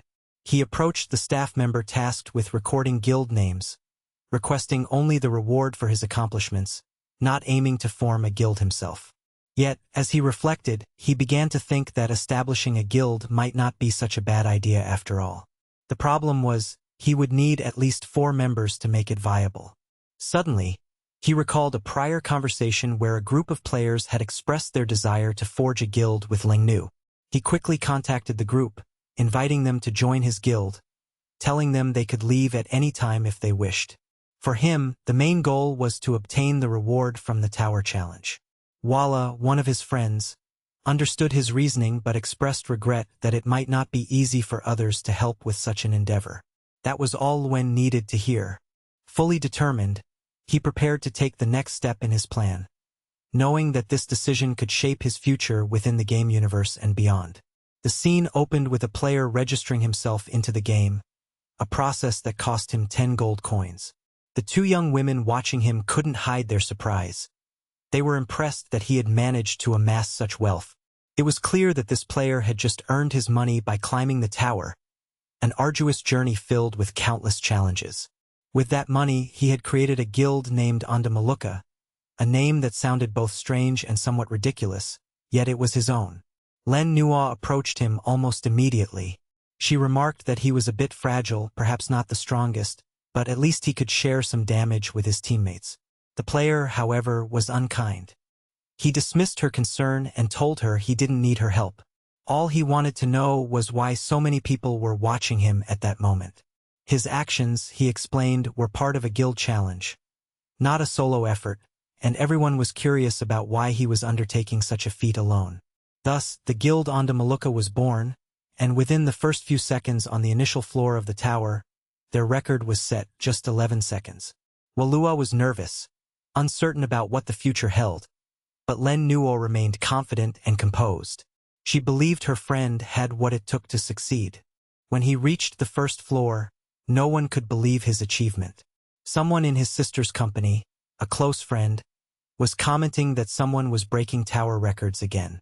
Her sister asked if this was the work of one of their own, a wild player perhaps, and the friend answered that no, it was an anonymous player, a lone wolf whose identity was still unknown. The sister was left pondering who this mysterious challenger could be. Meanwhile, their boss entered and issued a stern order to eliminate those causing trouble. The team seemed motivated. They believed that the arrogant guild Arai needed to be punished, driven by a desire for revenge. The friend simply expressed her gratitude for the decisive action. While these events unfolded, the player was stealthily progressing through the tower, winning his battles alone. He had already reached the 3rd floor. The sun was beginning to set, casting a dim glow over the outside world. Still, people gathered there, watching him with admiration. When he emerged from the tower, a crowd still stood nearby, praising his effort. Len Nua suggested they should carefully select the location for their guild's base of operations. However, the player replied that he didn't have the time. He intended to keep farming and pushing forward. His friend, motivated by the fact that the player was now the leader of the strongest guild, which surprisingly consisted of only 4 members, insisted that they should manage and develop the guild further. He argued that since the leader seemed unconcerned about the guild's growth, they needed to take responsibility into their own hands. Len Nua hesitated, feeling uncertain about this proposal, and suggested it was better to ask the leader directly. As a result, they sent the friend to talk with their friend, who was more interested in farming than governance at the moment. The player, on his part, was more focused on farming than the guild's administrative matters. The friend explained that they wanted to take control of the guild and expand it, but the player didn't care much. He simply told them they could do as they pleased. The expression on his friend's face lit up. He saw this as an extraordinary opportunity. Meanwhile, the player's thoughts were elsewhere. His concern was for his sister, who was in peril. Transitioning to a different scene, we see her guild confronting the woman known as the Whip. The guild leader, a blonde-haired man, approached and told the woman to step aside, warning that if she didn't, they would have to eliminate her. She only laughed, questioning who they thought they were. The leader demanded to know why she was causing trouble for one of their members. She explained that her disapproval stemmed from her dislike of her nickname and her appearance, which led her to attack her. Her words were dismissive, calling the entire situation absurd, and he ordered his men to attack her. Yet, she was surrounded by a group of followers who immediately stepped to her defense. To make matters worse, this woman was the wife of the leader of the Daisty Guild. Louis, the guild leader of Daisty, asked what their next move should be. The blonde leader advised them to stay calm and suggested they try to end the conflict peacefully. He also pointed out that their opponents were a bunch of trash and that they had no reason to fear them. The Daisty leader dismissed their threats, claiming they weren't afraid of these outsiders. The blonde leader insisted that there was no justification for escalating the situation further, but the Daisty leader retorted that no one would complete the quest objectives there. Any attempt would fail. The woman with the whip then declared that she was willing to let them pass if all of them knelt before her and kissed her foot. No one accepted this humiliation. The Daisty leader's team approached aggressively, implying that the conflict would be resolved by force. The fight quickly broke out, and the Daisty group began to assault her team. Luis, observing the chaos, realized that his own group was not as strong as he had believed, as they struggled to complete their missions. Frustrated, he turned toward his boss and suggested they escape. The boss, however, insisted on staying together as a team, refusing to abandon his members. Suddenly, a gust of wind swept through the battlefield. The boss marveled at the unity of his team but acknowledged that it might not be enough. He approached Louis and offered a deal. If she knelt, she would be forgiven. She, however, responded that such a thing only existed in dreams. At that moment, the boss raised his weapon to strike her, but she managed to defend herself just in time. Soon after, everyone was forced into an area marked RISP, where they were completely overwhelmed and annihilated. Some items were lost, and the chaos continued. It appeared that their boss had gone to request aid from another guild. Louis, meanwhile, received messages on her device and decided to take a look. To her surprise, it was the player from the tower, the one who was arriving at that very moment, according to the message. She thought it was impossible, considering that the entire Dynasty Guild was present. Yet he simply responded that everything was fine, and nothing would change. Perplexed, she wondered if he truly understood what he was saying. She tried to clarify, but he insisted that no one could predict what might happen next. Suddenly, their boss appeared, informing them that the leaders of the other guilds were unwilling to oppose Daisty for now. Louis said that she would only hunt some monsters to gain experience and level up, knowing well that people wouldn't stay close to the boss forever. She decided to postpone the mission and told her team she would no longer bother them. They watched her retreat sadly, wishing they could help but knowing it was beyond their power. Amidst this, a figure shrouded in a mask approached from behind Daisty. The masked figure inquired whether they had killed someone very dear to her brother, the girl he loved so much. She laughed dismissively, asking if he was the supposed brother himself. The masked man questioned whether he was truly willing to die for her. Luen, observing all this, simply told them to apologize before it was too late. Yet, the others couldn't help but laugh at him, mocking his solitary stance. The masked man would have to decide how to proceed, but he warned that rushing into action might not be wise. His intentions were clear. There might be another way, a smarter path to resolve this conflict. In a sprawling, chaotic battlefield, chaos and combat blended into a singular symphony of violence. The scene unfolded amidst a group of seasoned fighters and reckless adventurers, all caught in the midst of a fierce confrontation that none could easily forget. Among them was a young warrior whose reputation was steadily growing, known for his unexpected prowess and insatiable desire for victory. The tension was palpable as the crowd watched with a mixture of anticipation and awe. A tall figure with a distinctive pompadour, known among the crowd as the Aranti, stood confidently at the forefront. His unshakable confidence radiated as he claimed he could end the fight with a single powerful strike. The leader of the opposing faction, wary but amused, warned him not to rush the kill, hinting at the dangers of overconfidence. Meanwhile, a young man, whose name was uncertain to most, tried to defuse the situation, insisting that everyone should kneel and beg for mercy. The moment was tense. Everyone sensed that the casual threats and bravado could escalate into brutal violence at any second. Suddenly, the Aranti launched himself forward, aiming to deliver what he believed would be his final blow. Instead, at the last instant, he merely swung his hammer aside, catching his opponent off guard. The strike connected with a swift, precise hit, smashing into the attacker's face with a loud crack, sending him crashing to the ground, lifeless within moments. This sudden display shocked the onlookers, who now understood that the young fighter wasn't just bravado. He wielded incredible power. The girl with violet hair, only briefly witnessing the scene, asked what had just transpired. The leader, brushing off his concern, mumbled that it was probably some kind of rare creature. Yet the young man dismissed these fears and issued a simple command for everyone to kneel and offer apologies, which, surprisingly, caused some to obey out of instinct or fear. However, the leader was far from ready to surrender. With a fierce look in his eyes, he ordered his entire guild to attack.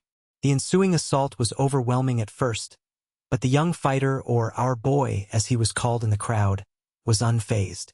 Each strike from his mighty hammer inflicted nearly 2,000 points of damage, instantly killing his enemies with devastating efficiency. His movements were swift, precise, and lethal.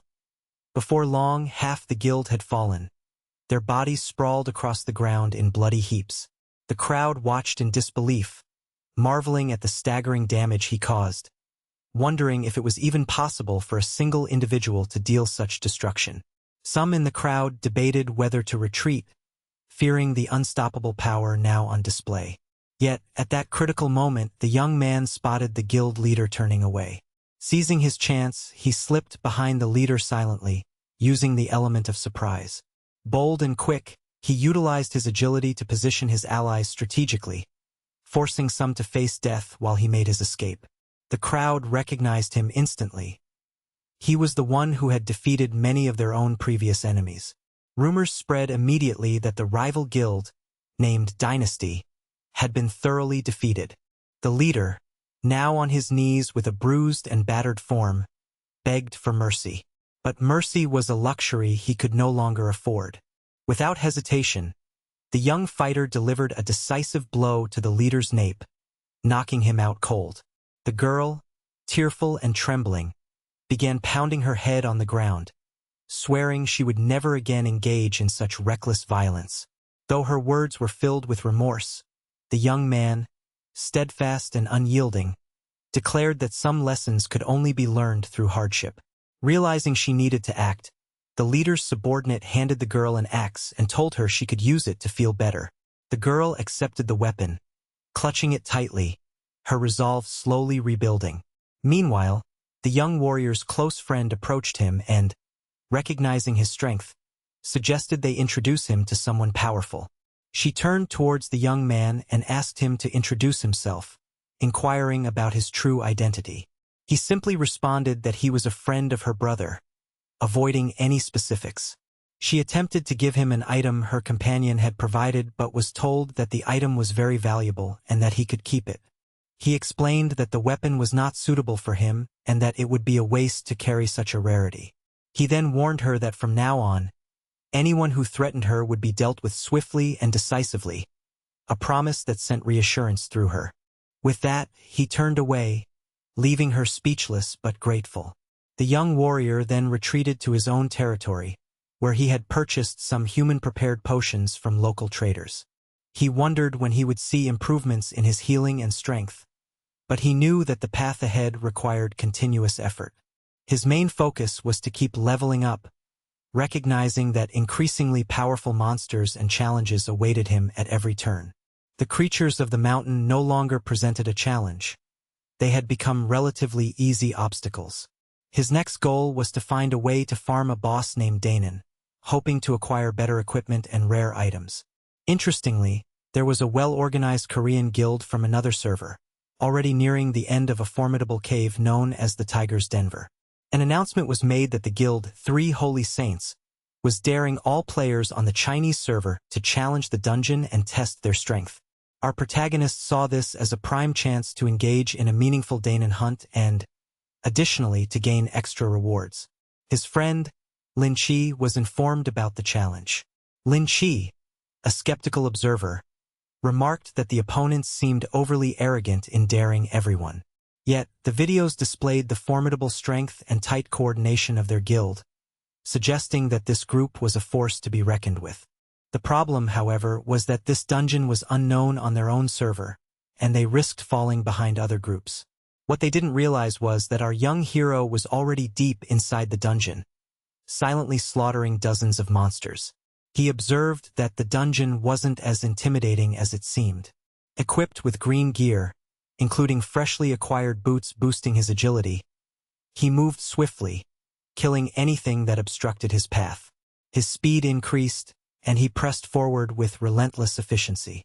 Soon, he faced the dungeon's boss, a fearsome tiger with razor-sharp teeth. Lin Chi commented on how the guild had obtained a powerful item during their challenge. The entire server felt embarrassed by the guild's dominance, while Lin Chi eagerly sought to locate the only savage, our young hero, to understand his mysterious strength. The young man was already engaging another boss, this time an ice-themed creature. Using a freeze attack, he encased the beast in a thick layer of ice, rendering it immobile. The boss attempted to finish him off with a devastating blow, but the hero had plenty of potions and health potions. He countered with another strike to the beast's head, earning a new blade, a cloak, and an ice mantle. This particular outfit granted him an active skill known as Frost Roar, which allowed him to unleash a chilling scream that froze enemies in place. Although he didn't acquire the much-needed pants, he was content. After all, he had achieved what he set out to do: be the first to defeat all the dungeon bosses and earn the prestigious title of Tiger Hunter. Additionally, this victory increased his attributes by 10%, and the game system prompted him whether he wished to display his name publicly or keep his reputation hidden. Over the next few minutes, he continued encountering and vanquishing other formidable bosses. Each battle yielded valuable blue-tier items, boosting his arsenal further. One such drop was a pair of travel pants, enhancing his speed and evasion, especially beneficial during nighttime raids. With these new acquisitions, he immediately equipped the gear, feeling the difference in his agility and reflexes. His focus now shifted to hunting even larger and more dangerous foes, eager to push his limits further. As he moved through the dungeon corridors, he encountered yet another boss, this time a beast of immense strength who, unfazed by previous failures, fell beneath his relentless assault. This boss dropped a rare sword, another cloak, and an icy set of armor, the latter granting him an active skill called Cry of Frost that could temporarily paralyze enemies with a deafening scream. Despite missing some equipment, he was thrilled with his progress. His name was already gaining recognition among players, and he was rapidly becoming known as one of the most promising hunters in the game. With each victory, he reaffirmed his determination to conquer more dungeon bosses, gather rare items, and improve his character's strength. The players from other servers and guilds watched from afar, recognizing that a new legend was forming. Some debated whether they should challenge him directly, while others focused on their own pursuits, aware that soon their paths might cross again in battle. Their anticipation hung in the air, thick with the promise of future conflicts, alliances, and rivalries. Meanwhile, the young hunter pressed onward, unyielding in his quest for greatness. He understood that each boss was not just a challenge but an opportunity, an opportunity to prove himself, gather priceless loot, and rise to a legendary status that would be remembered long after the game's servers shut down. His journey was far from over. It was only beginning. In the unfolding saga of a virtual battleground, there was a player whose actions and reputation stirred whispers across multiple servers. This player, known merely by his online handle, found himself at the epicenter of a series of events that highlighted not only his skill, but also the mysterious aura that surrounded him. His reputation was built on a foundation of incredible speed, strategic ingenuity, and an uncanny ability to remain anonymous amid chaos. One day, as he navigated the treacherous landscapes of a high-level dungeon, the leaderboards revealed a curious pattern. The top spot was occupied by an anonymous player, whose name was obscured, yet whose presence was unmistakable. This mysterious figure had completed a formidable raid in just under 40 minutes, exactly 38 minutes and 12 seconds, shattering previous records and sending ripples of surprise through the online community. The details of the leaderboard were displayed prominently. The guild known as the Three Saints had taken a little over 46 minutes to defeat their final boss, finally succeeding after 47 minutes.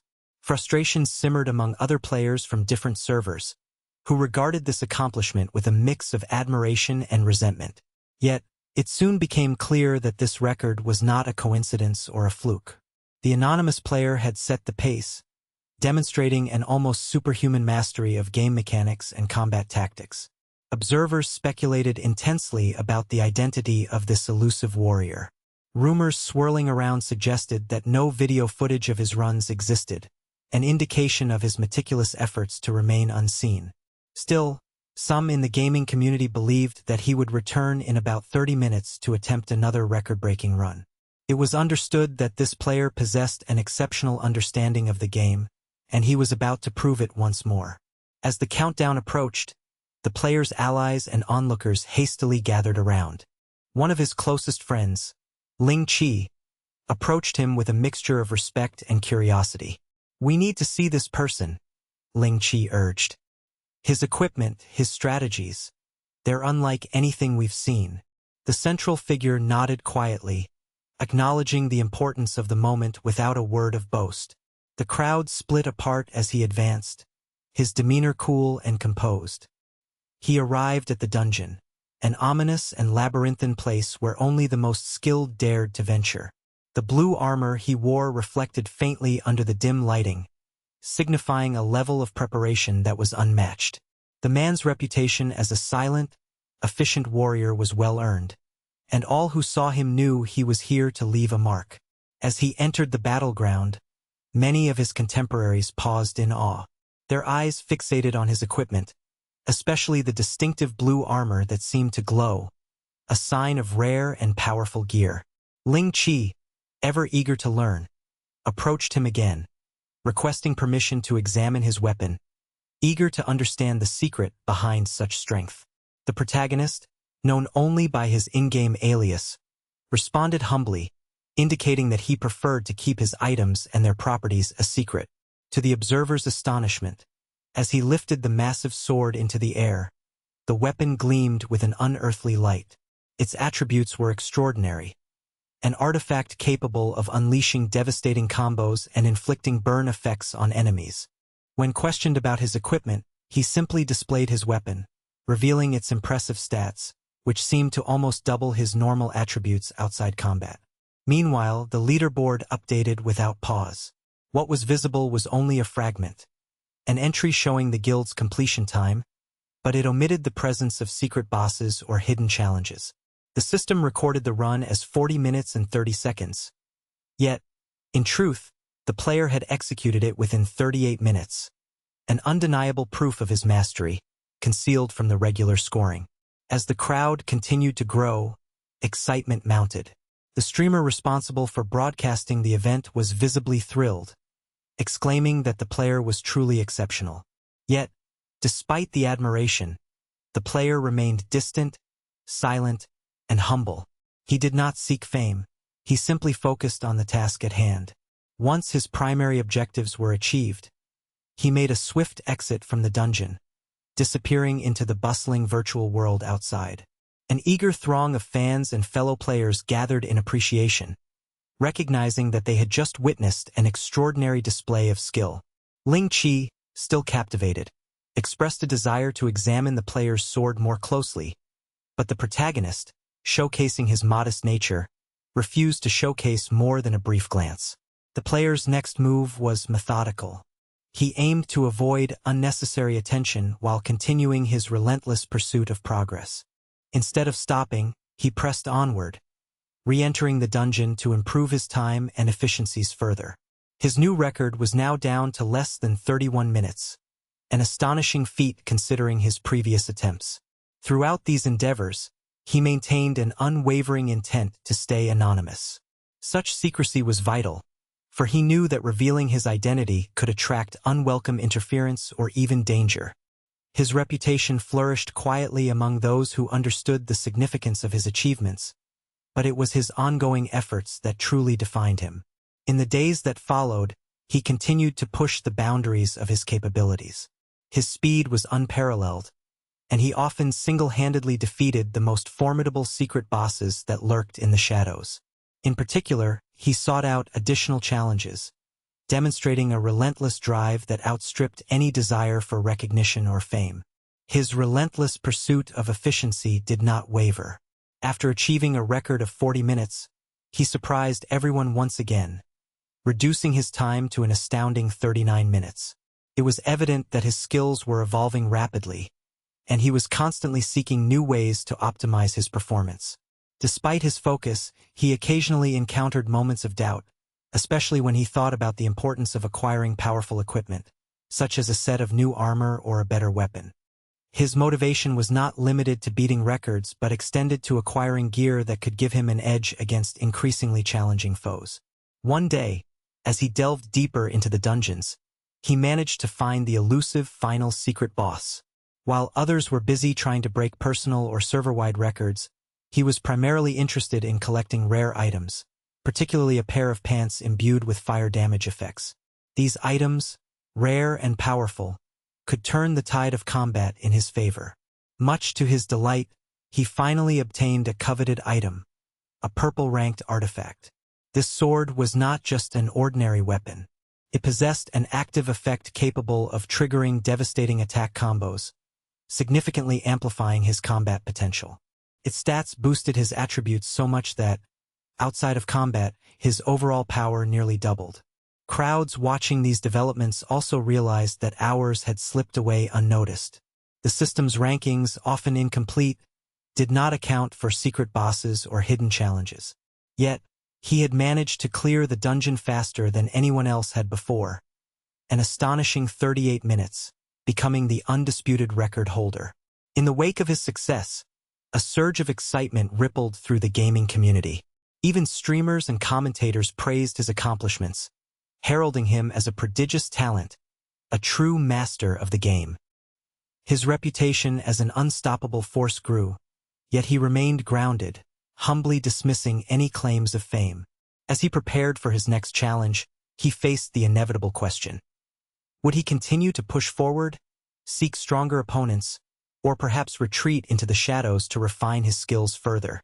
His actions suggested a relentless desire to better himself, to go deeper into the mysteries of the game, and to uncover all the secrets it held. Meanwhile, in the outside world, news of his feats was beginning to circulate. The community was abuzz with speculation, awe, and curiosity. Some wondered about the identity of this mysterious warrior whose deeds had become the stuff of legend. Others debated his methods, how he managed such quick clear times, the secret strategies he employed. Yet, few knew the true extent of his dedication, his patience, and his unwavering focus. In the meantime, his journey was far from over. For each victory he achieved, new challenges arose. He continued to craft a path through the toughest bosses, seeking out rare items, and perfecting his techniques. Every success only fueled his desire to go further, to discover even more efficient ways to conquer the game's most demanding trials. His story was just beginning, and the world watched, eager to see what heights he would reach next. With each attempt, each new record, and each secret discovered, He etched his name into the annals of gaming history, an anonymous legend whose deeds would be remembered long after the virtual echoes faded. In the bustling realm of online gaming, amidst the chaos and strategic endeavors of countless players, a certain event began to unfold, setting the stage for what would become an epic confrontation that echoed throughout the virtual universe. On one side, a formidable group from Korea convened with a singular purpose: to prevent their enemies from entering the Tiger's Cave, a location reputed for its treacherous challenges and legendary loot. Their plan was intricate and well-organized. They intended to defend the entrance by deploying a coordinated defense strategy involving invokers and various other allies. The tension in the air was palpable as the Korean team assembled at the threshold, their minds sharp and their spirits eager. They recognized that the cave's interior housed danger beyond mere monsters, powerful adversaries that could wipe out even the bravest souls. Their objective was clear: to prevent the opposing faction from gaining access no matter the cost. To achieve this, they devised a detailed plan, one that required precise execution and seamless cooperation. As they discussed tactics and fielded suggestions, the players from other regions listened with anticipation, lively with excitement, knowing that this confrontation might tilt the balance of power. Without hesitation, they issued a rallying call, summoning a substantial segment of their server's populace. The goal was to gather a large, cohesive force capable of holding the line or course of action against any intruders. The idea of a single, overwhelming force monopolizing the entry point enraged some players, who believed that such dominance was unfair.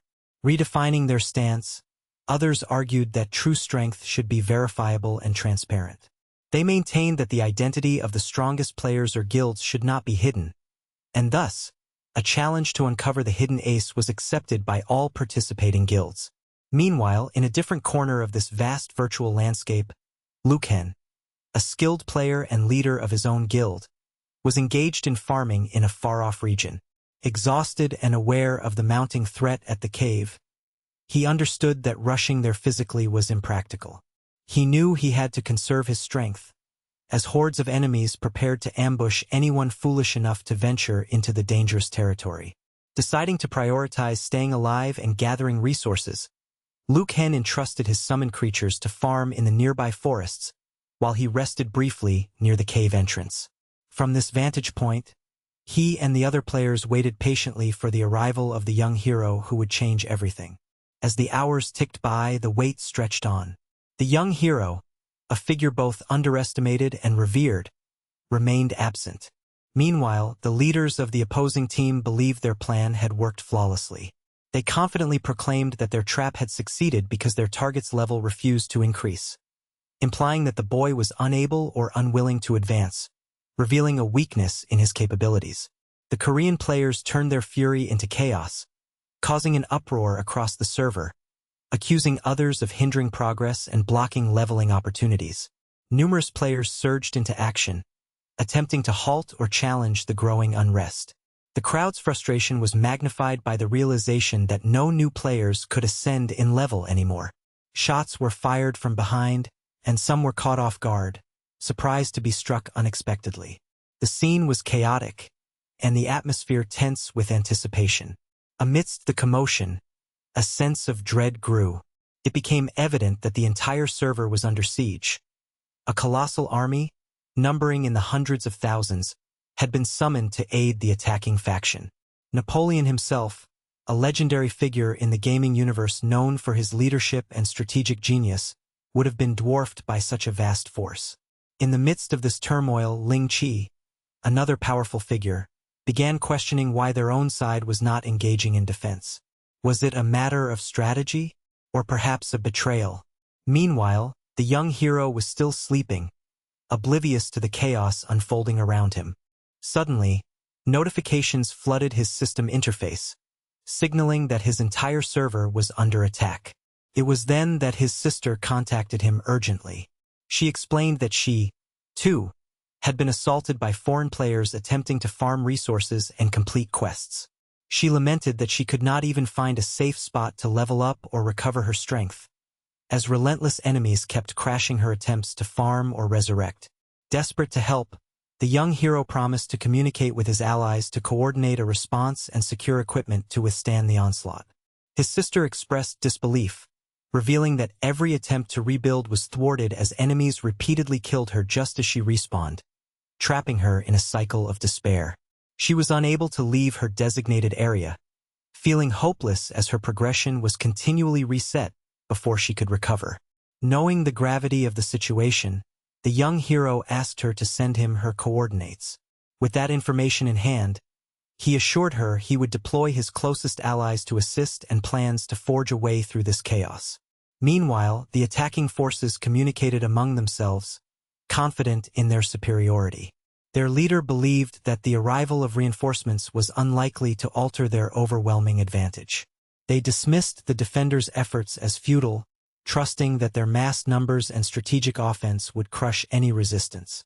Across the battlefield, the guild led by the young hero was in a state of high alert, meticulously coordinated by his three closest friends who had played crucial roles in numerous previous battles.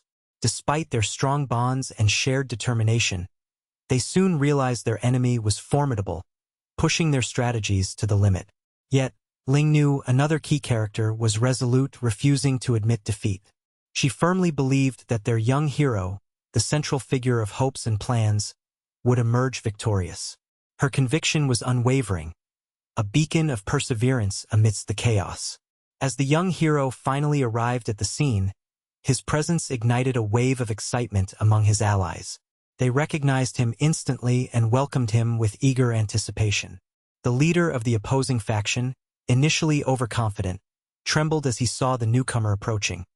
He ordered his entire guild to attack, underestimating the young hero's strength. In a flashback reminiscent of epic moments in gaming lore, nobody could land more than a single point of damage on the hero. Such was his resilience. Standing silent, he endured the assault while the crowd looked on in disbelief. His defenses were extraordinary, and some wondered whether he possessed divine beasts or supernatural powers. The leader, skeptical and worried, questioned whether this was the true strength of someone protected by mythical creatures or enchanted armor. The tension escalated as the battle intensified. Liu Ken, meanwhile, was exhausted by the ongoing fighting and realized that revenge and justice demanded payback. With a resolute gaze, he launched a series of swift, precise attacks, an unstoppable combo that wiped out the attacking guild leader and left their forces devastated within moments. Almost everyone was incapacitated, lying on the ground without the means to retaliate. The battlefield was silent save for the heavy breathing of the fallen. Liu Ken, unfazed, continued through the chaos, delivering decisive strikes that left no room for doubt about his power. Amidst the aftermath, Lingnu, another formidable ally, moved swiftly, cutting down the remnants of the enemy guild with calculated precision. Her strikes announced her arrival, warning the opposing forces that they had underestimated her resolve. Meanwhile, the defenders gathered their fallen equipment into a single location, forming a makeshift armor pile that symbolized their resilience and unity. They considered that this collection of gear might hold the key to their future success, or perhaps serve a trick to lure enemies into a trap. The young hero, observing all this, issued a command for everyone to gather their spoils and prepare for the next phase. His foresight was clear. To create a strategic advantage, he needed to showcase the scale of their defense and the strength of their combined forces. Recognizing the legendary status of some of the items, he took a risk and started a live broadcast to display the gathered loot. As viewers tuned in from across various servers and regions, they recognized the signature weapons, among them the mighty sword wielded by Liu Ken. Soon enough, reinforcements arrived, seemingly out of nowhere, bearing the same insignia, confirming their identity and allegiance. With the legendary sword in hand, the young hero turned towards the gathered defenders, signaling it was time to move. He instructed everyone to pick up the items, warning of the imminent danger and reminding them that risking losing everything was not an option. As he spoke, he advanced cautiously, wielding his own weapon, prepared for the final clash. Anti-players charged at him, their rage evident as they aimed to destroy what he represented, a hope for salvation and justice. But the young hero was ready. He had prepared meticulously, knowing that this battle would determine not only the fate of their server, but also the loyalty and strength of their community. As the enemies drew closer, he readied himself for the confrontation, determined to protect everyone and ensure that their collective effort would not be in vain. The next moments would decide whether their unity and skill would prevail against overwhelming numbers, or if the malicious forces would succumb to chaos and defeat. Luen moved swiftly across the digital landscape, his senses alert for any signs of danger or opportunity. The chaos unfolding before him was nothing new. It was a relentless theater of conflict and ambition. As he watched, a group of players faced a seemingly insurmountable challenge, being overwhelmed by enemies who had, from above, observed the entire scene. The leader of the Korean server looked down from his vantage point, realization dawning that their situation was dire. The enemy forces were decimating his troops with ruthless efficiency, rendering their efforts futile. Yet, Luen's curiosity remained unshaken. He wanted to understand the true motives behind their intrusion. The intruders responded arrogantly when questioned, claiming they were merely arrogant due to their divine attributes, bestowed by some divine beast they claimed to possess. Luen understood well enough that their strength was superficial, a facade crafted to intimidate. He did not believe in their bravado, but he listened carefully, noting their claim that no matter how many they killed, their server would remain the superior force because they were disrupting some event critical to the game's universe. The intruders dismissed his threats, mockingly asserting that even if he managed to kill all of them, their server's strength would still outshine his own. They believed their dominance was unchallenged, that they would never have to answer for their actions. But Luen, unperturbed, coolly told them that it would be better if they compensated the players they were harassing. Otherwise, there would be consequences, he warned. They sneered at his words, calling him a fool, convinced that no repercussions would come their way. He countered with certainty, stating that within the next 5 days, they would regret their arrogance. Marking his words, he declared that they would apologize by then. Without further ado, he eliminated them with swift precision, leaving behind only a fading echo of their arrogance and the promise of retribution. His cold but confident actions sent ripples through the virtual universe, igniting a silent warning. As soon as the players returned to the game world, items started dropping from the defeated enemies. The loot scattered across the ground, glittering like treasures in the dim light. The female characters in the party marveled at the scene, their faces illuminated with awe, but Luen signaled that the battle was far from over. He had other urgent matters to address, and his focus was now sharper than ever. Returning home, he prepared for the next confrontation, determined to settle accounts once and for all. Early the following morning, exactly 10 hours after the initial skirmish, Luen launched a daring invasion into the very server of his enemies. He knew that the same legendary Lost Garden of Eden, an event of great significance, was hidden somewhere within this virtual domain. His search was meticulous. He tracked down the same colossal pillar that had loomed over his own server during his last encounter. Activating the event precisely where he had identified its location, he triggered a notification system that declared an invasion was underway, a meticulous replica of what had transpired in his homeland's realm. The players within their world, unsuspecting, prepared themselves for what they thought was an ordinary challenge.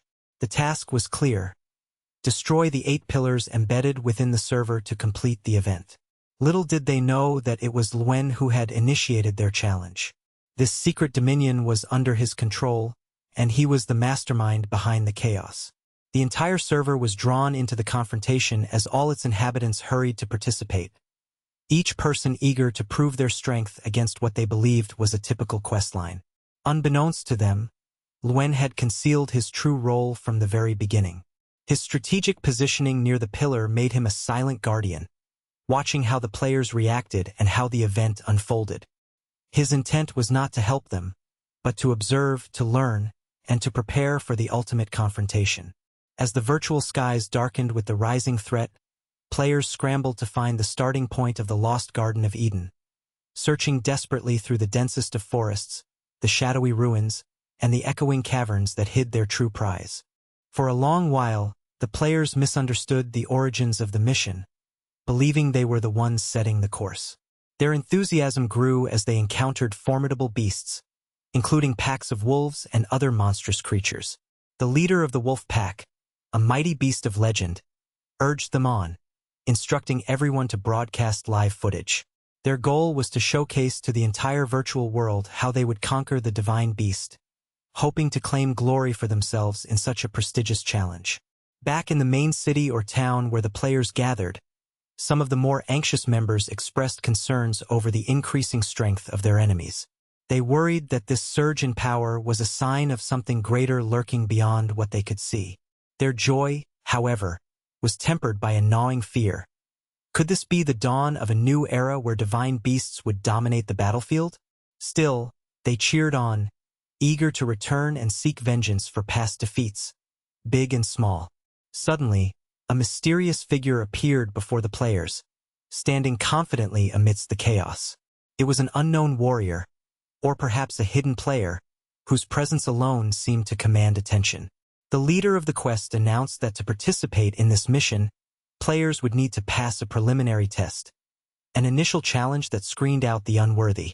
Recognizing the figure as the anonymous player known only by their pseudonym, many wondered what role he played in the grand scheme. Questions burst forth among the crowd.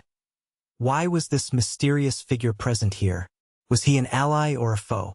The leader dismissed their doubts, asserting that the fog and mystic haze blanketing the area would shield his team from harm. It was a strategy to thin out the weak, to only allow the strongest to proceed. At that moment, the players charged forward recklessly, underestimating the true power of the fog, the very element that was secretly making the monsters more formidable. Luen watched from a hidden vantage point, a slight smile curling on his lips.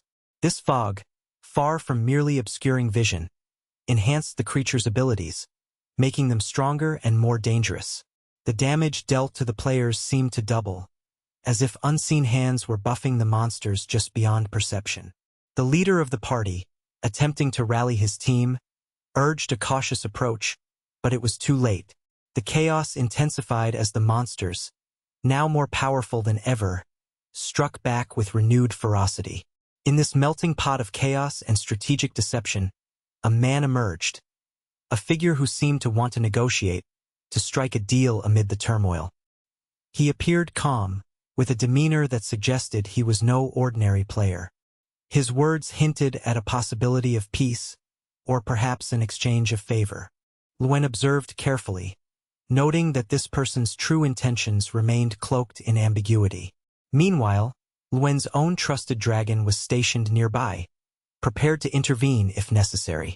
He had assigned his loyal beast the task of watching over the field, ready to alert him if any threat materialized. The battlefield was smothered in thick, suffocating fog, and the very city within the server was under a spell of dense mist that rendered it impossible to farm for resources. The usual hustle and bustle of gathering materials, leveling up, and completing quests was suspended. The guild officials and other influential players in the server attempted to intervene, demanding that the chaos cease. They begged Luen to stand down, to end his assault, but he remained unmoved. He responded with a cold resolve, asserting that the moment had not yet arrived for peace or surrender. The server's leader, attempting to show dominance, urged him to abandon his stubbornness and to settle this conflict swiftly. But Luen only ridiculed such efforts, recalling the treachery of those who had previously conspired with him to wipe out entire regions during their campaigns. His voice carried a warning. Their shame and cowardice did not escape his memory. A prominent figure, perhaps the head of the largest guild within this realm, approached with questions. He demanded to know what Luen's ultimate goal was. The response was simple yet unmistakable. Luen wanted them to leave. Their options were limited, and they realized that resistance would be futile. In the face of his unyielding presence, they pondered whether it was possible to rally a force strong enough to challenge him. Seizing the moment, Luen orchestrated a broadcast, a live stream of the confrontation, featuring the leaders of the server publicly apologizing for past misdeeds. They issued a formal apology, acknowledging their wrongdoings and promising to reform. As a gesture of reconciliation, They handed over a list of rare items and divine beasts that Luen had demanded in the negotiations. Their defeat was total, and understanding the gravity, they humbly accepted the terms. Yet, even in apology, they sought to negotiate further, specifically to strike another deal involving the divine beasts that lingered in these virtual worlds. Luen, however, was not one to be swayed by empty promises. He declined to discuss such matters with. He called upon his own allies to help gather the divine beasts. Their successful collection marked a turning point. Their sides celebrated the completion of this critical objective, knowing that the end of the conflict was finally in sight. After consolidating his forces and securing the divine beasts, Luen returned home, exhausted but satisfied. The past 2 days had been a relentless grind, constant battling, strategizing, and resource gathering. His left leg, battered and worn, was nearly healed, but his right still required additional leveling to regain full strength. Recognizing that, he concluded that the best course of action was to continue grinding, to raise his points and power to new heights.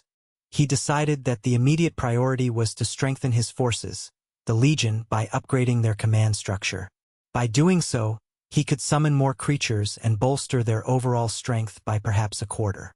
This increase in power would be invaluable in upcoming battles. Also, he took the opportunity to equip his forces with inexpensive but effective gear, assembled from the items acquired in the other server, ensuring a balanced and cost-effective upgrade. Having accumulated a formidable stockpile of rare items from various dungeons, more than 42 swords and countless other valuable artifacts, Luen prepared for the final phase, profit. He organized a grand auction, leveraging the reputation of his guild to attract buyers from all over the network. The auction was meticulously announced in advance, with promotional messages crafted to entice interest. Naturally, many players wondered if he would sell that special double-handed sword, a familiar weapon he always favored. As night fell, Luen announced the commencement of a legendary auction, an event highly anticipated by the community. The atmosphere was electrified with excitement, as players from different servers tuned in, eager to see what treasures would go under the hammer. The auction, known for its lucrative returns, promised not only rare items, but also a glimpse into the raw power and strategic dominance that Luen wielded in this virtual universe. Valor's fortune began to swell rapidly as he acquired an extraordinarily rare cloak. This coveted item was eventually sold for a staggering 81,000 units of the local currency. Not long after, he managed to sell another cape, along with a second one, for 100,000. Seizing the moment, he decided to capitalize on the excitement circulating among the community by putting his sword up for sale. He anticipated that the demand would push the price into the realm of the absurd, and as expected, the sword quickly skyrocketed in value. It was being sold for a whopping 210,000 units after only a short period. Following this burst of activity, and after a considerable stretch of time, he successfully sold everything he had accumulated, including items from another server, as well as all the equipment and gear farmed from countless dungeons. The total sum he amassed from these transactions amounted to $2 million, a fortune that already positioned him among the elite in the game's universe. His reputation soared, and many began to compare him to a soccer superstar named Neymar, famed not only for talent but also for his star power within the community. Yet, beyond the monetary success and rising fame, the most invaluable achievement for him was the complete recovery of his injured leg. The injury, which once threatened to confine him forever, was finally healed. Overjoyed with the restored mobility, he was determined to give something back, starting by purchasing a new home for his sister. His main motive was to demonstrate how far he'd come in his recovery and to reduce her daily burdens. He knew she worked tirelessly every single day, and he felt compelled to show her that the pain and hardships she endured would soon be behind them. Meanwhile, on a different front, a young woman was trying to sell some houses. Her prospects, however, were not promising. An elderly man, observing her efforts, shook his head and said the prices were excessively high. The other sellers nearby mocked her, ridiculing her attempts to appeal to buyers by relying on her looks, a tactic that clearly hadn't yielded positive results so far. The girl's spirits were visibly low when our protagonist appeared. She was visibly dejected as the other vendors noticed her, assuming she looked impoverished, which they thought would hinder her chances of closing any deals. Seeing her saddened state, the young woman approached him, timidly asking about his interest in real estate. He immediately expressed a desire to purchase a villa. Recognizing him as Zobi, her former classmate, she offered to show him the plans and models of the houses they had available. However, he was more interested in seeing the properties in person instead of viewing static images. She inquired whether his car was parked outside, but he responded that he didn't even own one. Her companions, overhearing this, began to laugh, puzzled by the idea that someone without a vehicle could aspire to buy a mansion. The girl, however, suggested that he could hitch a ride on her motorcycle, which seemed like a viable option for him. He then revealed his true identity, Luken. She recalled hearing that he was confined to a wheelchair, but he reassured her that he had recovered and was doing much better. A few moments later, she expressed gratitude for him purchasing the property and casually asked if he played any games in his free time.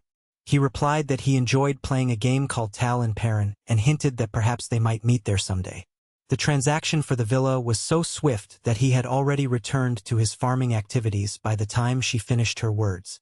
Having arrived in a new region, he immediately set out to hunt down the 10,000 BCHI monsters that were scattered across the landscape. His keen eyes quickly spotted a colossal gate that seemingly led to another map or zone. Standing before it, he observed the soul of a girl whispering that she was miserable and desperately needed help. He approached her and asked what challenge awaited him. She explained that only one person could accept the task. Her mission was to cleanse 500 souls beyond the gate. If he succeeded, he would be rewarded with the ancestral heart, a crucial item needed for an important quest he had been pursuing since the beginning. Being a solo mission suited him perfectly. As he entered the area, he noticed several level 22 spirits wandering about. While they weren't easy to face, they wouldn't pose a major obstacle for a seasoned player like himself. The biggest issue was the sheer number of these spirits and their potent attacks, often caused by humanoid enemies, which inflicted substantial damage. Defeating the first two was no trivial feat, but he remained patient, trusting that if he could kill two, he could also manage 500. He waited for the spirits to respawn and began the cycle of combat anew. For the next 10 hours, he fought tirelessly. Finally, after numerous battles, he completed the task, securing the ancestral heart. He immediately attempted to activate the item, but the system notified him that he must first remove his human form to do so, transforming back into his wolf state. He watched as the girl shrank back in fear at seeing his deformity. He chose to ignore her reaction and activated the artifact. As a result, his character evolved to a 5-star quality, gaining a 500% boost in all attributes. Filled with excitement, he wondered whether other missions awaited him in this region. He told the girl to stop crying and asked her to tell him more about what else could be done here. She hesitated, reluctant to reveal more, citing that he was too ugly. Frustrated but undeterred, he reverted to his human form. She then explained that she would need to kill 3,000 resurrected spirits, a daunting task given that he would need to confront 2 at a time. The prospect of such a lengthy and dangerous endeavor initially frightened him, but he recognized he had no other choice. He decided to undertake the challenge after all, knowing that each slain spirit would bring him closer to obtaining the essential ancestral items. Over the course of the next several days, he tirelessly battled liches, accumulating experience and rare items. His talents grew steadily. One, in particular, that reduced the defense of nearby enemies by 15% became a crucial edge in his fights. With the ability to attack from afar now unlocked, his efficiency increased dramatically. Yet, despite his efforts, completion of the task took him more than 3 days, leaving him somewhat disheartened. The place proved unproductive in terms of gear drops, making his primary goal to level up the fastest possible. One day, he noticed an unusual structure nearby and wondered about its origins, as it seemed to host a large number of monsters. Among a cluster of rocks, he discovered a legion of soldiers gathered around a mysterious purple object. They appeared to be involved in some sort of ritual or cult. In front of them, a level 27 boss, dubbed the Vanguard leader, presided. Liu Ken feared that the game would force him to fight against this formidable creature. The enemy summoned an undead god, demanded sacrifices, and struck the ground with his sword. The entire area radiated with a glowing aura, signifying that a significant event was unfolding. The boss and his minions began to fade away into nothingness as he chose to leave. He decided not to engage in combat with that behemoth, sensing it would be unwise. Instead, he returned to the girl and told her that the mission was complete. The bloodline of the werewolf advanced once more, gaining new strength. His talent, the Tiger's Strike, was activated, revealing that he could now cause critical damage with his attacks. He asked her if she needed any further assistance, but she said she had already asked too much. He reassured her that it was no trouble at all and offered to help if necessary. For him, risking danger was a form of thrill, an activity he deeply enjoyed. His next mission was to stop an ongoing summoning ritual. He needed to steal 5,000 points of mana being generated by a specific formation. If successful, he would receive 10 pills that could increase his mana by 10,000 points. Recognizing the importance of this resource for his progression, he immediately set his sights on disrupting the ritual. Examining the image of the formation, he noticed that the Dark Lord had not actually been summoned into this particular setup. This realization allowed him to approach the center of the circle and begin to draw power from the mana field. He started cultivating by channeling energy and slowly draining the mana points being accumulated. His focus was unwavering as he prepared to intercept and steal the vast amounts of magical energy being generated, knowing that such a feat would significantly bolster his abilities and bring him closer to his ultimate goals. This was just the beginning of a new chapter in his journey, one filled with challenges that tested his strength, wit, and resolve at every turn. For Liu Ken, every victory, no matter how small, was a step toward mastery and immortality in the sprawling, mystical universe he navigated with relentless determination. The problem lay in the fact that the boss had gone out for a stroll and was now returning. The young woman, observing the situation, began to pray silently, hoping that the superior wouldn't notice her presence while she was attempting to steal mana from him. Suddenly, as the boss drew nearer, his sword shimmered with a strange light, and a faint sense of foreboding washed over her. He sensed that something was amiss and began searching frantically for the source of the disturbance. Meanwhile, our young protagonist had already managed to snatch a significant amount of mana and had swiftly fled the scene. After the escape, he sought out the girl and requested a new quest. It was then that she made a startling demand. She asked him to eliminate the boss known as Cannabis. The request struck him as excessive, and he firmly declined, suggesting she find someone else for the task. Yet, she explained that because he had stolen the mana from that location, the creature, likely the boss, had been weakened considerably, now boasting only a tenth of its original strength. He would need to kill the boss to unlock the gateway to Ragnar, a dimension of immense significance, which housed a powerful and deadly mission. The girl clarified that the mission she had described indeed included this task. She told him that she was willing to accept it, especially considering the reward they would gain afterward. That reward was none other than a ghostly companion named Xiaoming, a unique creature of purple quality. Since it was an exclusive entity within the server, it was believed to be extremely valuable. The girl also indicated that she would assist him in combat, prompting him to inquire about her skills. Before he could get an answer, she suddenly took flight, leaving him to ponder his options. In the chaos, a red energy orb floated midair. Curious, he asked whether activating this orb would trigger the formation that was supposed to be a key aspect of their mission. The girl cautioned him not to touch it, explaining that it was a divine sphere filled with immense power. If disturbed, it could cause instant death upon contact. Realizing the gravity of the situation, he understood that his immediate priority was to eliminate Cannabis. At that moment, a knight was resting nearby. He signaled her to draw the boss's attention so that he could land a decisive blow. She warned him that if she were struck even once, she would be utterly destroyed. He inquired about her purpose in being there if she was that fragile. She responded that his strength was only 1/10 of what it was, and that she was even weaker.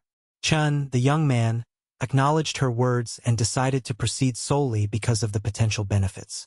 Without delay, he launched himself at the creature, unleashing a barrage of attacks that inflicted around 1,600 points of damage per strike. Considering the boss's 30,000 health points, this was manageable. Yet suddenly, the creature stirred and began to rise. The girl warned him to be cautious, as the boss was preparing a counterattack technique. Her warning piqued his excitement. If she had it, he reasoned, he could perhaps acquire it as well. Rushing forward, he declared his intent to solve the problem himself. The boss swung its sword in a powerful cut, but he narrowly dodged the attack. Had he been hit, his health would have plummeted to 0. Seizing the opportunity while the boss was momentarily recovering, he intensified his assault, causing more damage. Meanwhile, the girl offered insights about the techniques the boss might employ, impressing him with her thorough knowledge of the enemy's fighting style. As the boss lifted its sword to deliver a lethal blow, she warned that the only option was to retreat. Both of them would have to make it back to the valley's entrance to survive. A massive explosion swept across the battlefield. The girl's words echoed in his mind, acknowledging that her earlier advice had been on point. The question persisted: how could others be capable of defeating such a formidable foe? 8 minutes stretched on, with the battle raging fiercely. Neither side had managed to conclude the fight. Then, unexpectedly, the girl opened her arms and emitted a radiant golden light, restoring her energy completely. In a swift motion, she launched herself forward and executed a final, devastating attack. A tiger-shaped slash that struck the boss down. With a thunderous crash, Cannabis was defeated. The boss collapsed to the ground, vanquished. He watched as the defeated creature yielded a mystical technique called the Rain Sword Transformation, a rank legendary skill that granted him new combat capabilities. Moreover, he obtained a key to the Gate of the Dead, the portal to a mysterious domain filled with danger and treasure. The girl appeared beside him, expressing her gratitude for his efforts and asking if she could accompany him further. He nodded in agreement, accepting her presence. He also received Xiaoming, the purple-quality unique spirit pet, an extraordinary companion. Intrigued by her true identity, he requested to see her attributes. The most significant advantage was her invincibility. As a spirit entity, she could not be attacked directly. Additionally, she possessed the ability to inhabit various bodies and bestow buffs, making her an invaluable ally in battle. He then inquired about the purpose of the key he had obtained. She explained that it was for a dungeon of level 50, located nearby. Connecting the dots, he realized that such a high-level dungeon would be impossible for him to clear at this stage. Curious about the fragment they had found, he asked about its function. She clarified that these fragments could be combined or synthesized into more potent essences, hinting at a crafting or upgrading system integral to their world. Later, he returned home, where his inventory was brimming with items, particularly energy concentrators. His level had increased to 19. Meanwhile, in the city of Len, another confrontation was unfolding. The opponent was the legendary first-ranked player, a formidable figure in the game's hierarchy. During their clash, he managed to dodge a fierce attack and struck the adversary across the face. The crowd watched with awe, marveling at how much the challenger had improved.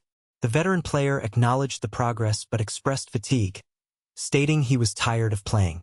With that, he delivered a powerful blow to his opponent's midsection, knocking her down. Not stopping there, he launched a series of relentless attacks to try to finish her off. Len was defeated, and the player quickly apologized. However, he dismissed her modesty, calling himself a Lixo, a term implying he was trash, and warned that this fight was a testament to how poorly his guild performed. Len responded calmly, accepting the insult and questioning why he was involving her entire team in this confrontation. The young man explained that it was because he was the leader of his guild, and she was the leader of hers. She solemnly declared that she would never tarnish her guild's reputation and would leave if that was required. Skeptical, the others hesitated but expressed a desire to see her step out from the group. She apologized for causing any shame among her friends and claimed that she didn't want her team to suffer embarrassment due to her actions. But suddenly, an unexpected figure appeared, an individual whom everyone believed had been absent for a long time. He questioned why she was allowed to leave the guild.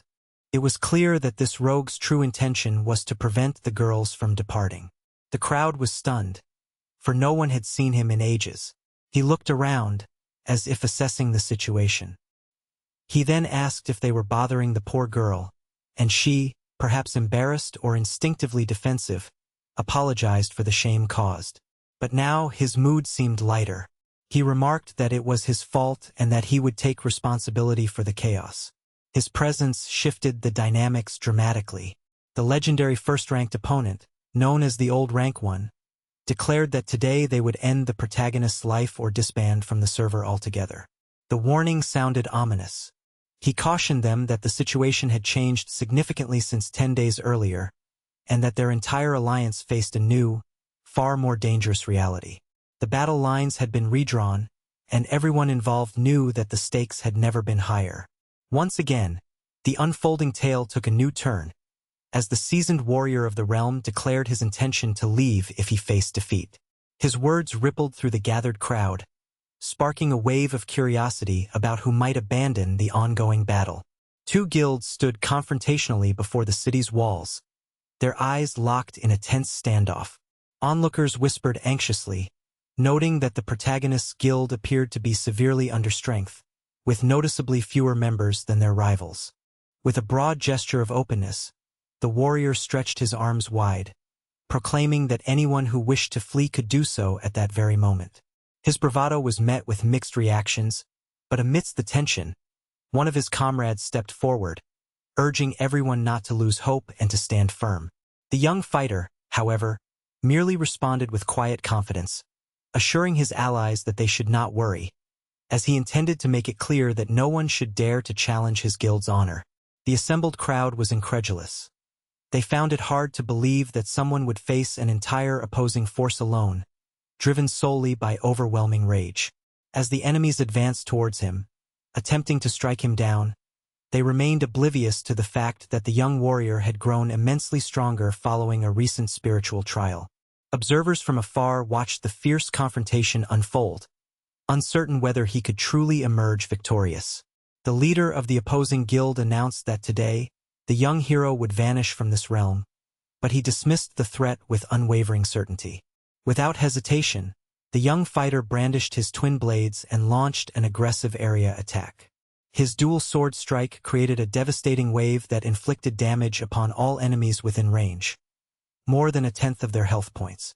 This was a level of strength the leader had never encountered nor imagined, causing him to wonder how anyone could wield such destructive power upon so many. The young warrior pressed on without pause, systematically dismantling the rival guild's forces before the leader could intervene. His relentless assault left the opponents sprawled across the ground, all incapacitated, and within mere moments, even their leader faltered and fell to the earth. Surprised by the extent of his power, a powerful area of effect skill that seemed almost inexorable, people realized that the young fighter's mastery allowed him to cleave through foes as if they were nothing. What struck everyone the most was the disbelief that no one from his own guild seemed to be rallying or offering support. Instead, they watched in awe as he persisted in ruthlessly executing the fallen bodies to ensure they met their end twice over. The observers found it peculiar that their comrades appeared almost forgetful or perhaps entranced, unable to comprehend whether he was truly capable of such force or relying on some form of cheat or hack to achieve it. In the aftermath of the slaughter, it became clear that no adversary would seek to challenge his guild again in the near future. The warrior then decided to leave an unmistakable message, a warning that the enemies would surely remember. He stormed into a tower he had visited previously, where he had reached the 5th level on an earlier occasion. His aim was to ascend even further, not wanting to return to that place again for a long time. The first few levels he cleared with astonishing speed, less than 10 seconds per floor, leaving witnesses astounded. One observer, Ling Chi, mentioned that he reached the 5th floor in under 13 seconds, a feat that filled the community with a mixture of excitement and skepticism. Some harbored doubts about whether he could safely surpass the 15th floor, but Len, a less confident ally, hesitated about his ability and even considered betting against him. The journey upward was filled with tense moments. On the 12th floor, the first time he struggled to dispatch enemies with a single blow, the young fighter finally reached the legendary 15th level after a long effort. His friends expressed suspicion, whispering that he might be using some form of cheating or exploiting an advantage. Yet, the fighter's resolve remained strong, and moments later, he was already standing on the 16th floor, prompting cheers from those who followed his ascent. They believed this rapid progress would scare off any future attackers, knowing that challenging him or his guild might be futile. Now, the question that loomed was whether he would halt his ascent, but he continued climbing swiftly, soon passing the 17th and reaching the 19th floor. At that point, he entered the 20th level with confidence, igniting yet another attack with ease, swiftly defeating a powerful enemy in a matter of seconds. However, rather than pressing forward, he decided to feign difficulty, giving a subtle signal that he was encountering resistance, then deliberately exited the tower, leaving onlookers astounded. This dramatic display conveyed a clear message. The challenges within that tower might harbor dangers far beyond common understanding. His intentions now turned to a different challenge entirely, the guild's contest. It was the only way to acquire the rare crystals of ascension that could push a player's strength to new heights. Such levels of power were beyond the reach of all players beneath a certain threshold, and many had already given up hope of ever surpassing their current limitations. Time passed, and Lin Mu, one of his comrades, expressed gratitude to the young fighter. He assured him that they had no reason to worry, promising to support everyone by focusing on gathering spirit essences and distributing other resources. Lin Mu, curious about the young hero's motives, asked why he was helping so many people at once. The youth responded, simply, that he preferred not to dwell on such questions, emphasizing instead that he was committed to enhancing his magic skills. He asked Lin Mu to send him a friend request, adding that if anyone ever tried to harm him, all he needed to do was call for help. Lin Mu was pleased to see that the leader hadn't forgotten about her, and she felt reassured that she was still part of his plans. Meanwhile, she found herself at a crossroads, uncertain about which paths to take, as her level had grown significantly, and she struggled to find appropriate places to farm experience and resources. The surrounding crowd had gathered once more, this time around an underground cavern, where they attempted to organize groups for exploration and combat. Despite their efforts, the young fighter chose to enter alone, eager to discover any hidden secrets within. The creatures within the cavern proved to be surprisingly manageable. Even a level 23 boss posed little threat, offering little challenge beyond the potential discovery of secret treasures, similar to the previous dungeon. The thrill of uncovering hidden areas always came from doing things swiftly, unlocking special sections and gaining valuable hints. An alert appeared, warning that the Abyssal Zombie King was approaching, signaling imminent danger. In less than 5 minutes, the ground beneath trembled as cracks spiderwebbed across the surface. From the depths emerged a terrifying boss, a diamond-ranked level 30 foe. Luen was struck by the creature, receiving a massive 4,000 points of damage in the chest, with his vision blurring for 3 seconds. His defenses and speed dropped sharply, and he suffered a drain of 3% of his maximum health points each second for 10 seconds. In the face of such an adversary, fear crept into his mind. If he continued to fight, victory would be impossible. Despite the mounting danger, he managed to evade a severe attack and assessed that with 4 more hits, he would succumb. Yet, he refused to panic, recognizing that the boss was relatively slow, and he counterattacked while dodging the beast's strikes. The core issue lay in the boss's staggering defenses and health pool, which allowed it to endure prolonged assaults. Whenever he chipped away at its health, the creature would plunge back into the earth's depths, forcing him to reconsider his strategy. Luen wondered whether he would truly perish here, trapped within this dungeon. All participants had been notified that the area was temporarily suspended, awaiting someone to defeat the secret boss. The outcome of this fight would determine whether they gained access to the second level of the dungeon. His sister, deeply frustrated, was on the verge of reaching the boss herself but now feared her progress would be halted, an annoyance she expressed openly. Her friend assured her that it wouldn't be problematic. Once the secret boss was defeated, they would unlock the second floor. Yet she, burning with determination, refused to accept that and was ready to face off against the malevolent creature blocking her path. As she prepared herself, her friend mentioned that only one individual in the entire realm dared to challenge that boss alone. She wondered who it was and what drives their unwavering resolve. In the midst of uncertainty and danger, the story continued, weaving through battles, ambitions, and alliances. The young fighter's journey was far from over, and the echoes of his battles would undoubtedly resonate through the realm for many days to come. Once upon a time, in a world where virtual battles and digital adventures reigned supreme, there was a character whose journey was filled with twists, surprises, and ingenuity. His story was woven from a series of encounters with formidable enemies, clever strategies, and the relentless pursuit of success within a vast online universe. It all began with the discovery that a certain individual, known merely as that guy, was not entirely what he appeared to be. At first glance, he seemed just another player, one among countless others vying for dominance. However, beneath his unassuming exterior lurked a secret. He was actually the same person who had been secretly helping him all along, an identity hidden behind a mysterious mask that concealed his true self. The battlefield where their drama unfolded was a rugged terrain, scarred by countless clashes and brutal encounters. Our hero was engaged in a fierce struggle, wielding his skills against an oppressive boss entity. Despite his best efforts, striking the ground with relentless force, he proved unable to inflict any meaningful damage. The boss, an ominous and powerful creature, seemed invincible, defying all attempts at defeat. Even the ghost's illusion, which granted invisibility and supposed sneakiness, was insufficient to locate the beast's true position. It was as if the creature knew his every move, hiding seamlessly within the arena's shadows. Suddenly, quite unexpectedly, the boss emerged from below the Earth's surface, materializing directly in front of him.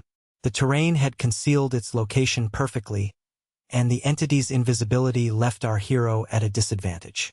Seeing his chance, he swiftly opted for stealth, launching a surprise attack from behind the creature. With precision and determination, he delivered several powerful strikes to its neck, aiming to exploit any weakness he could find.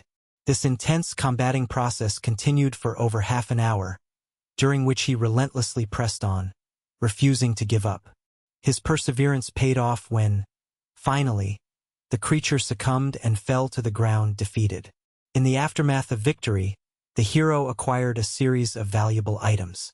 Among them was a zombie mask, which granted him a unique appearance and certain advantages. Alongside this, he obtained several EMS, special in-game items or currency, known as dainen, which opened up new possibilities.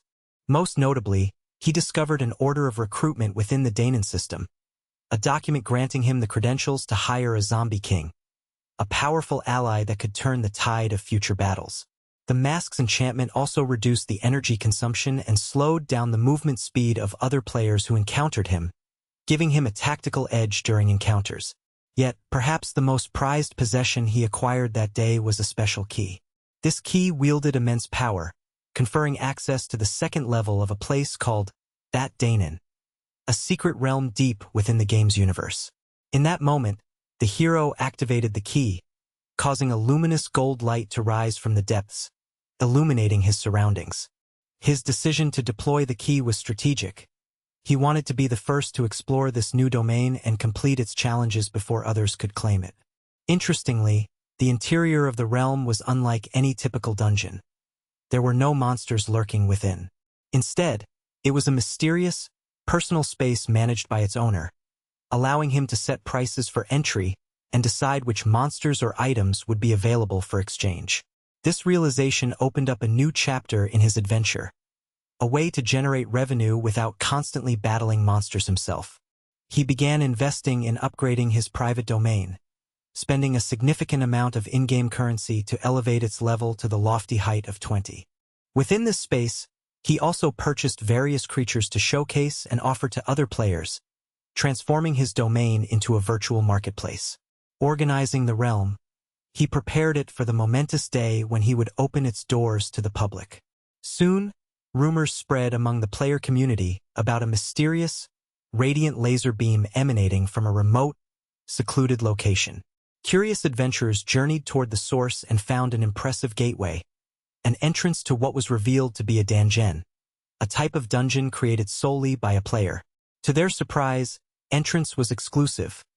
Only those who broadcasted live streams could gain access. Seizing this opportunity, they entered the domain and showcased it to the world, highlighting its impressive design and the powerful creatures lurking inside. The creator, a player known by the name I Am the Only Savage, had meticulously situated formidable beings at high levels, ensuring that visitors faced stiff challenges and tough enemies. The player who stood behind this creation realized that the secret to its success was the strategic release of numerous EMS, money and resources designed to incentivize ongoing participation. Each time someone entered, the price to access the domain increased incrementally. This clever mechanic attracted greedy players, who kept returning multiple times in hopes of gaining more likes and validation from viewers. Their repeated visits helped boost the content's visibility, leading to a cycle that encouraged more engagement and revenue generation for the creator. Looking back on his achievements, the creator reflected on how his domain became a hub of activity and profit. His trick was in balancing the difficulty level of the monsters with the overall experience, making the zone challenging enough to captivate players, yet rewarding enough to keep them coming back. Over time, his reputation grew as players flocked to this virtual haven, eager to test their skills and claim the rewards. The combination of well-placed, high-level creatures and the strategic pricing of access created a dynamic environment where greed, competition, and entertainment intertwined seamlessly. As the story continued, more players became intrigued by the domain's allure and the creative genius behind its design. They appreciated the ingenuity required to transform a simple virtual space into a thriving commercial enterprise. Meanwhile, the original creator watched closely, ensuring his domain remained appealing and profitable. He understood that the key to long-term success lay in constantly updating and expanding his offerings, adding new creatures, increasing difficulty, and refining the entry mechanics. The virtual universe was ever-changing, and he knew that adapting to players' desires and the evolving landscape was essential. His domain had become more than just a place for battles and loot. It represented a new frontier where creativity and strategic thinking could forge real influence. As he looked ahead, he envisioned new ways to harness the system's potential, pushing boundaries and exploring fresh ideas to keep his enterprise thriving.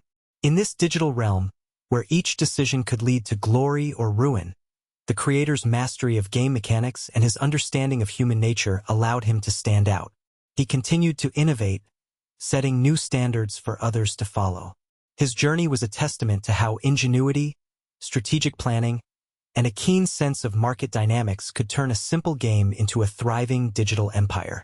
And so, amidst endless challenges and opportunities, he pressed forward, knowing that his story was far from over, that each new adventure held the promise of greater victories and unforeseen surprises. In the grand tapestry of this virtual universe, every player had their own story to tell. Some sought fame, others fortune. For many, it was the thrill of discovery that kept them logging in day after day.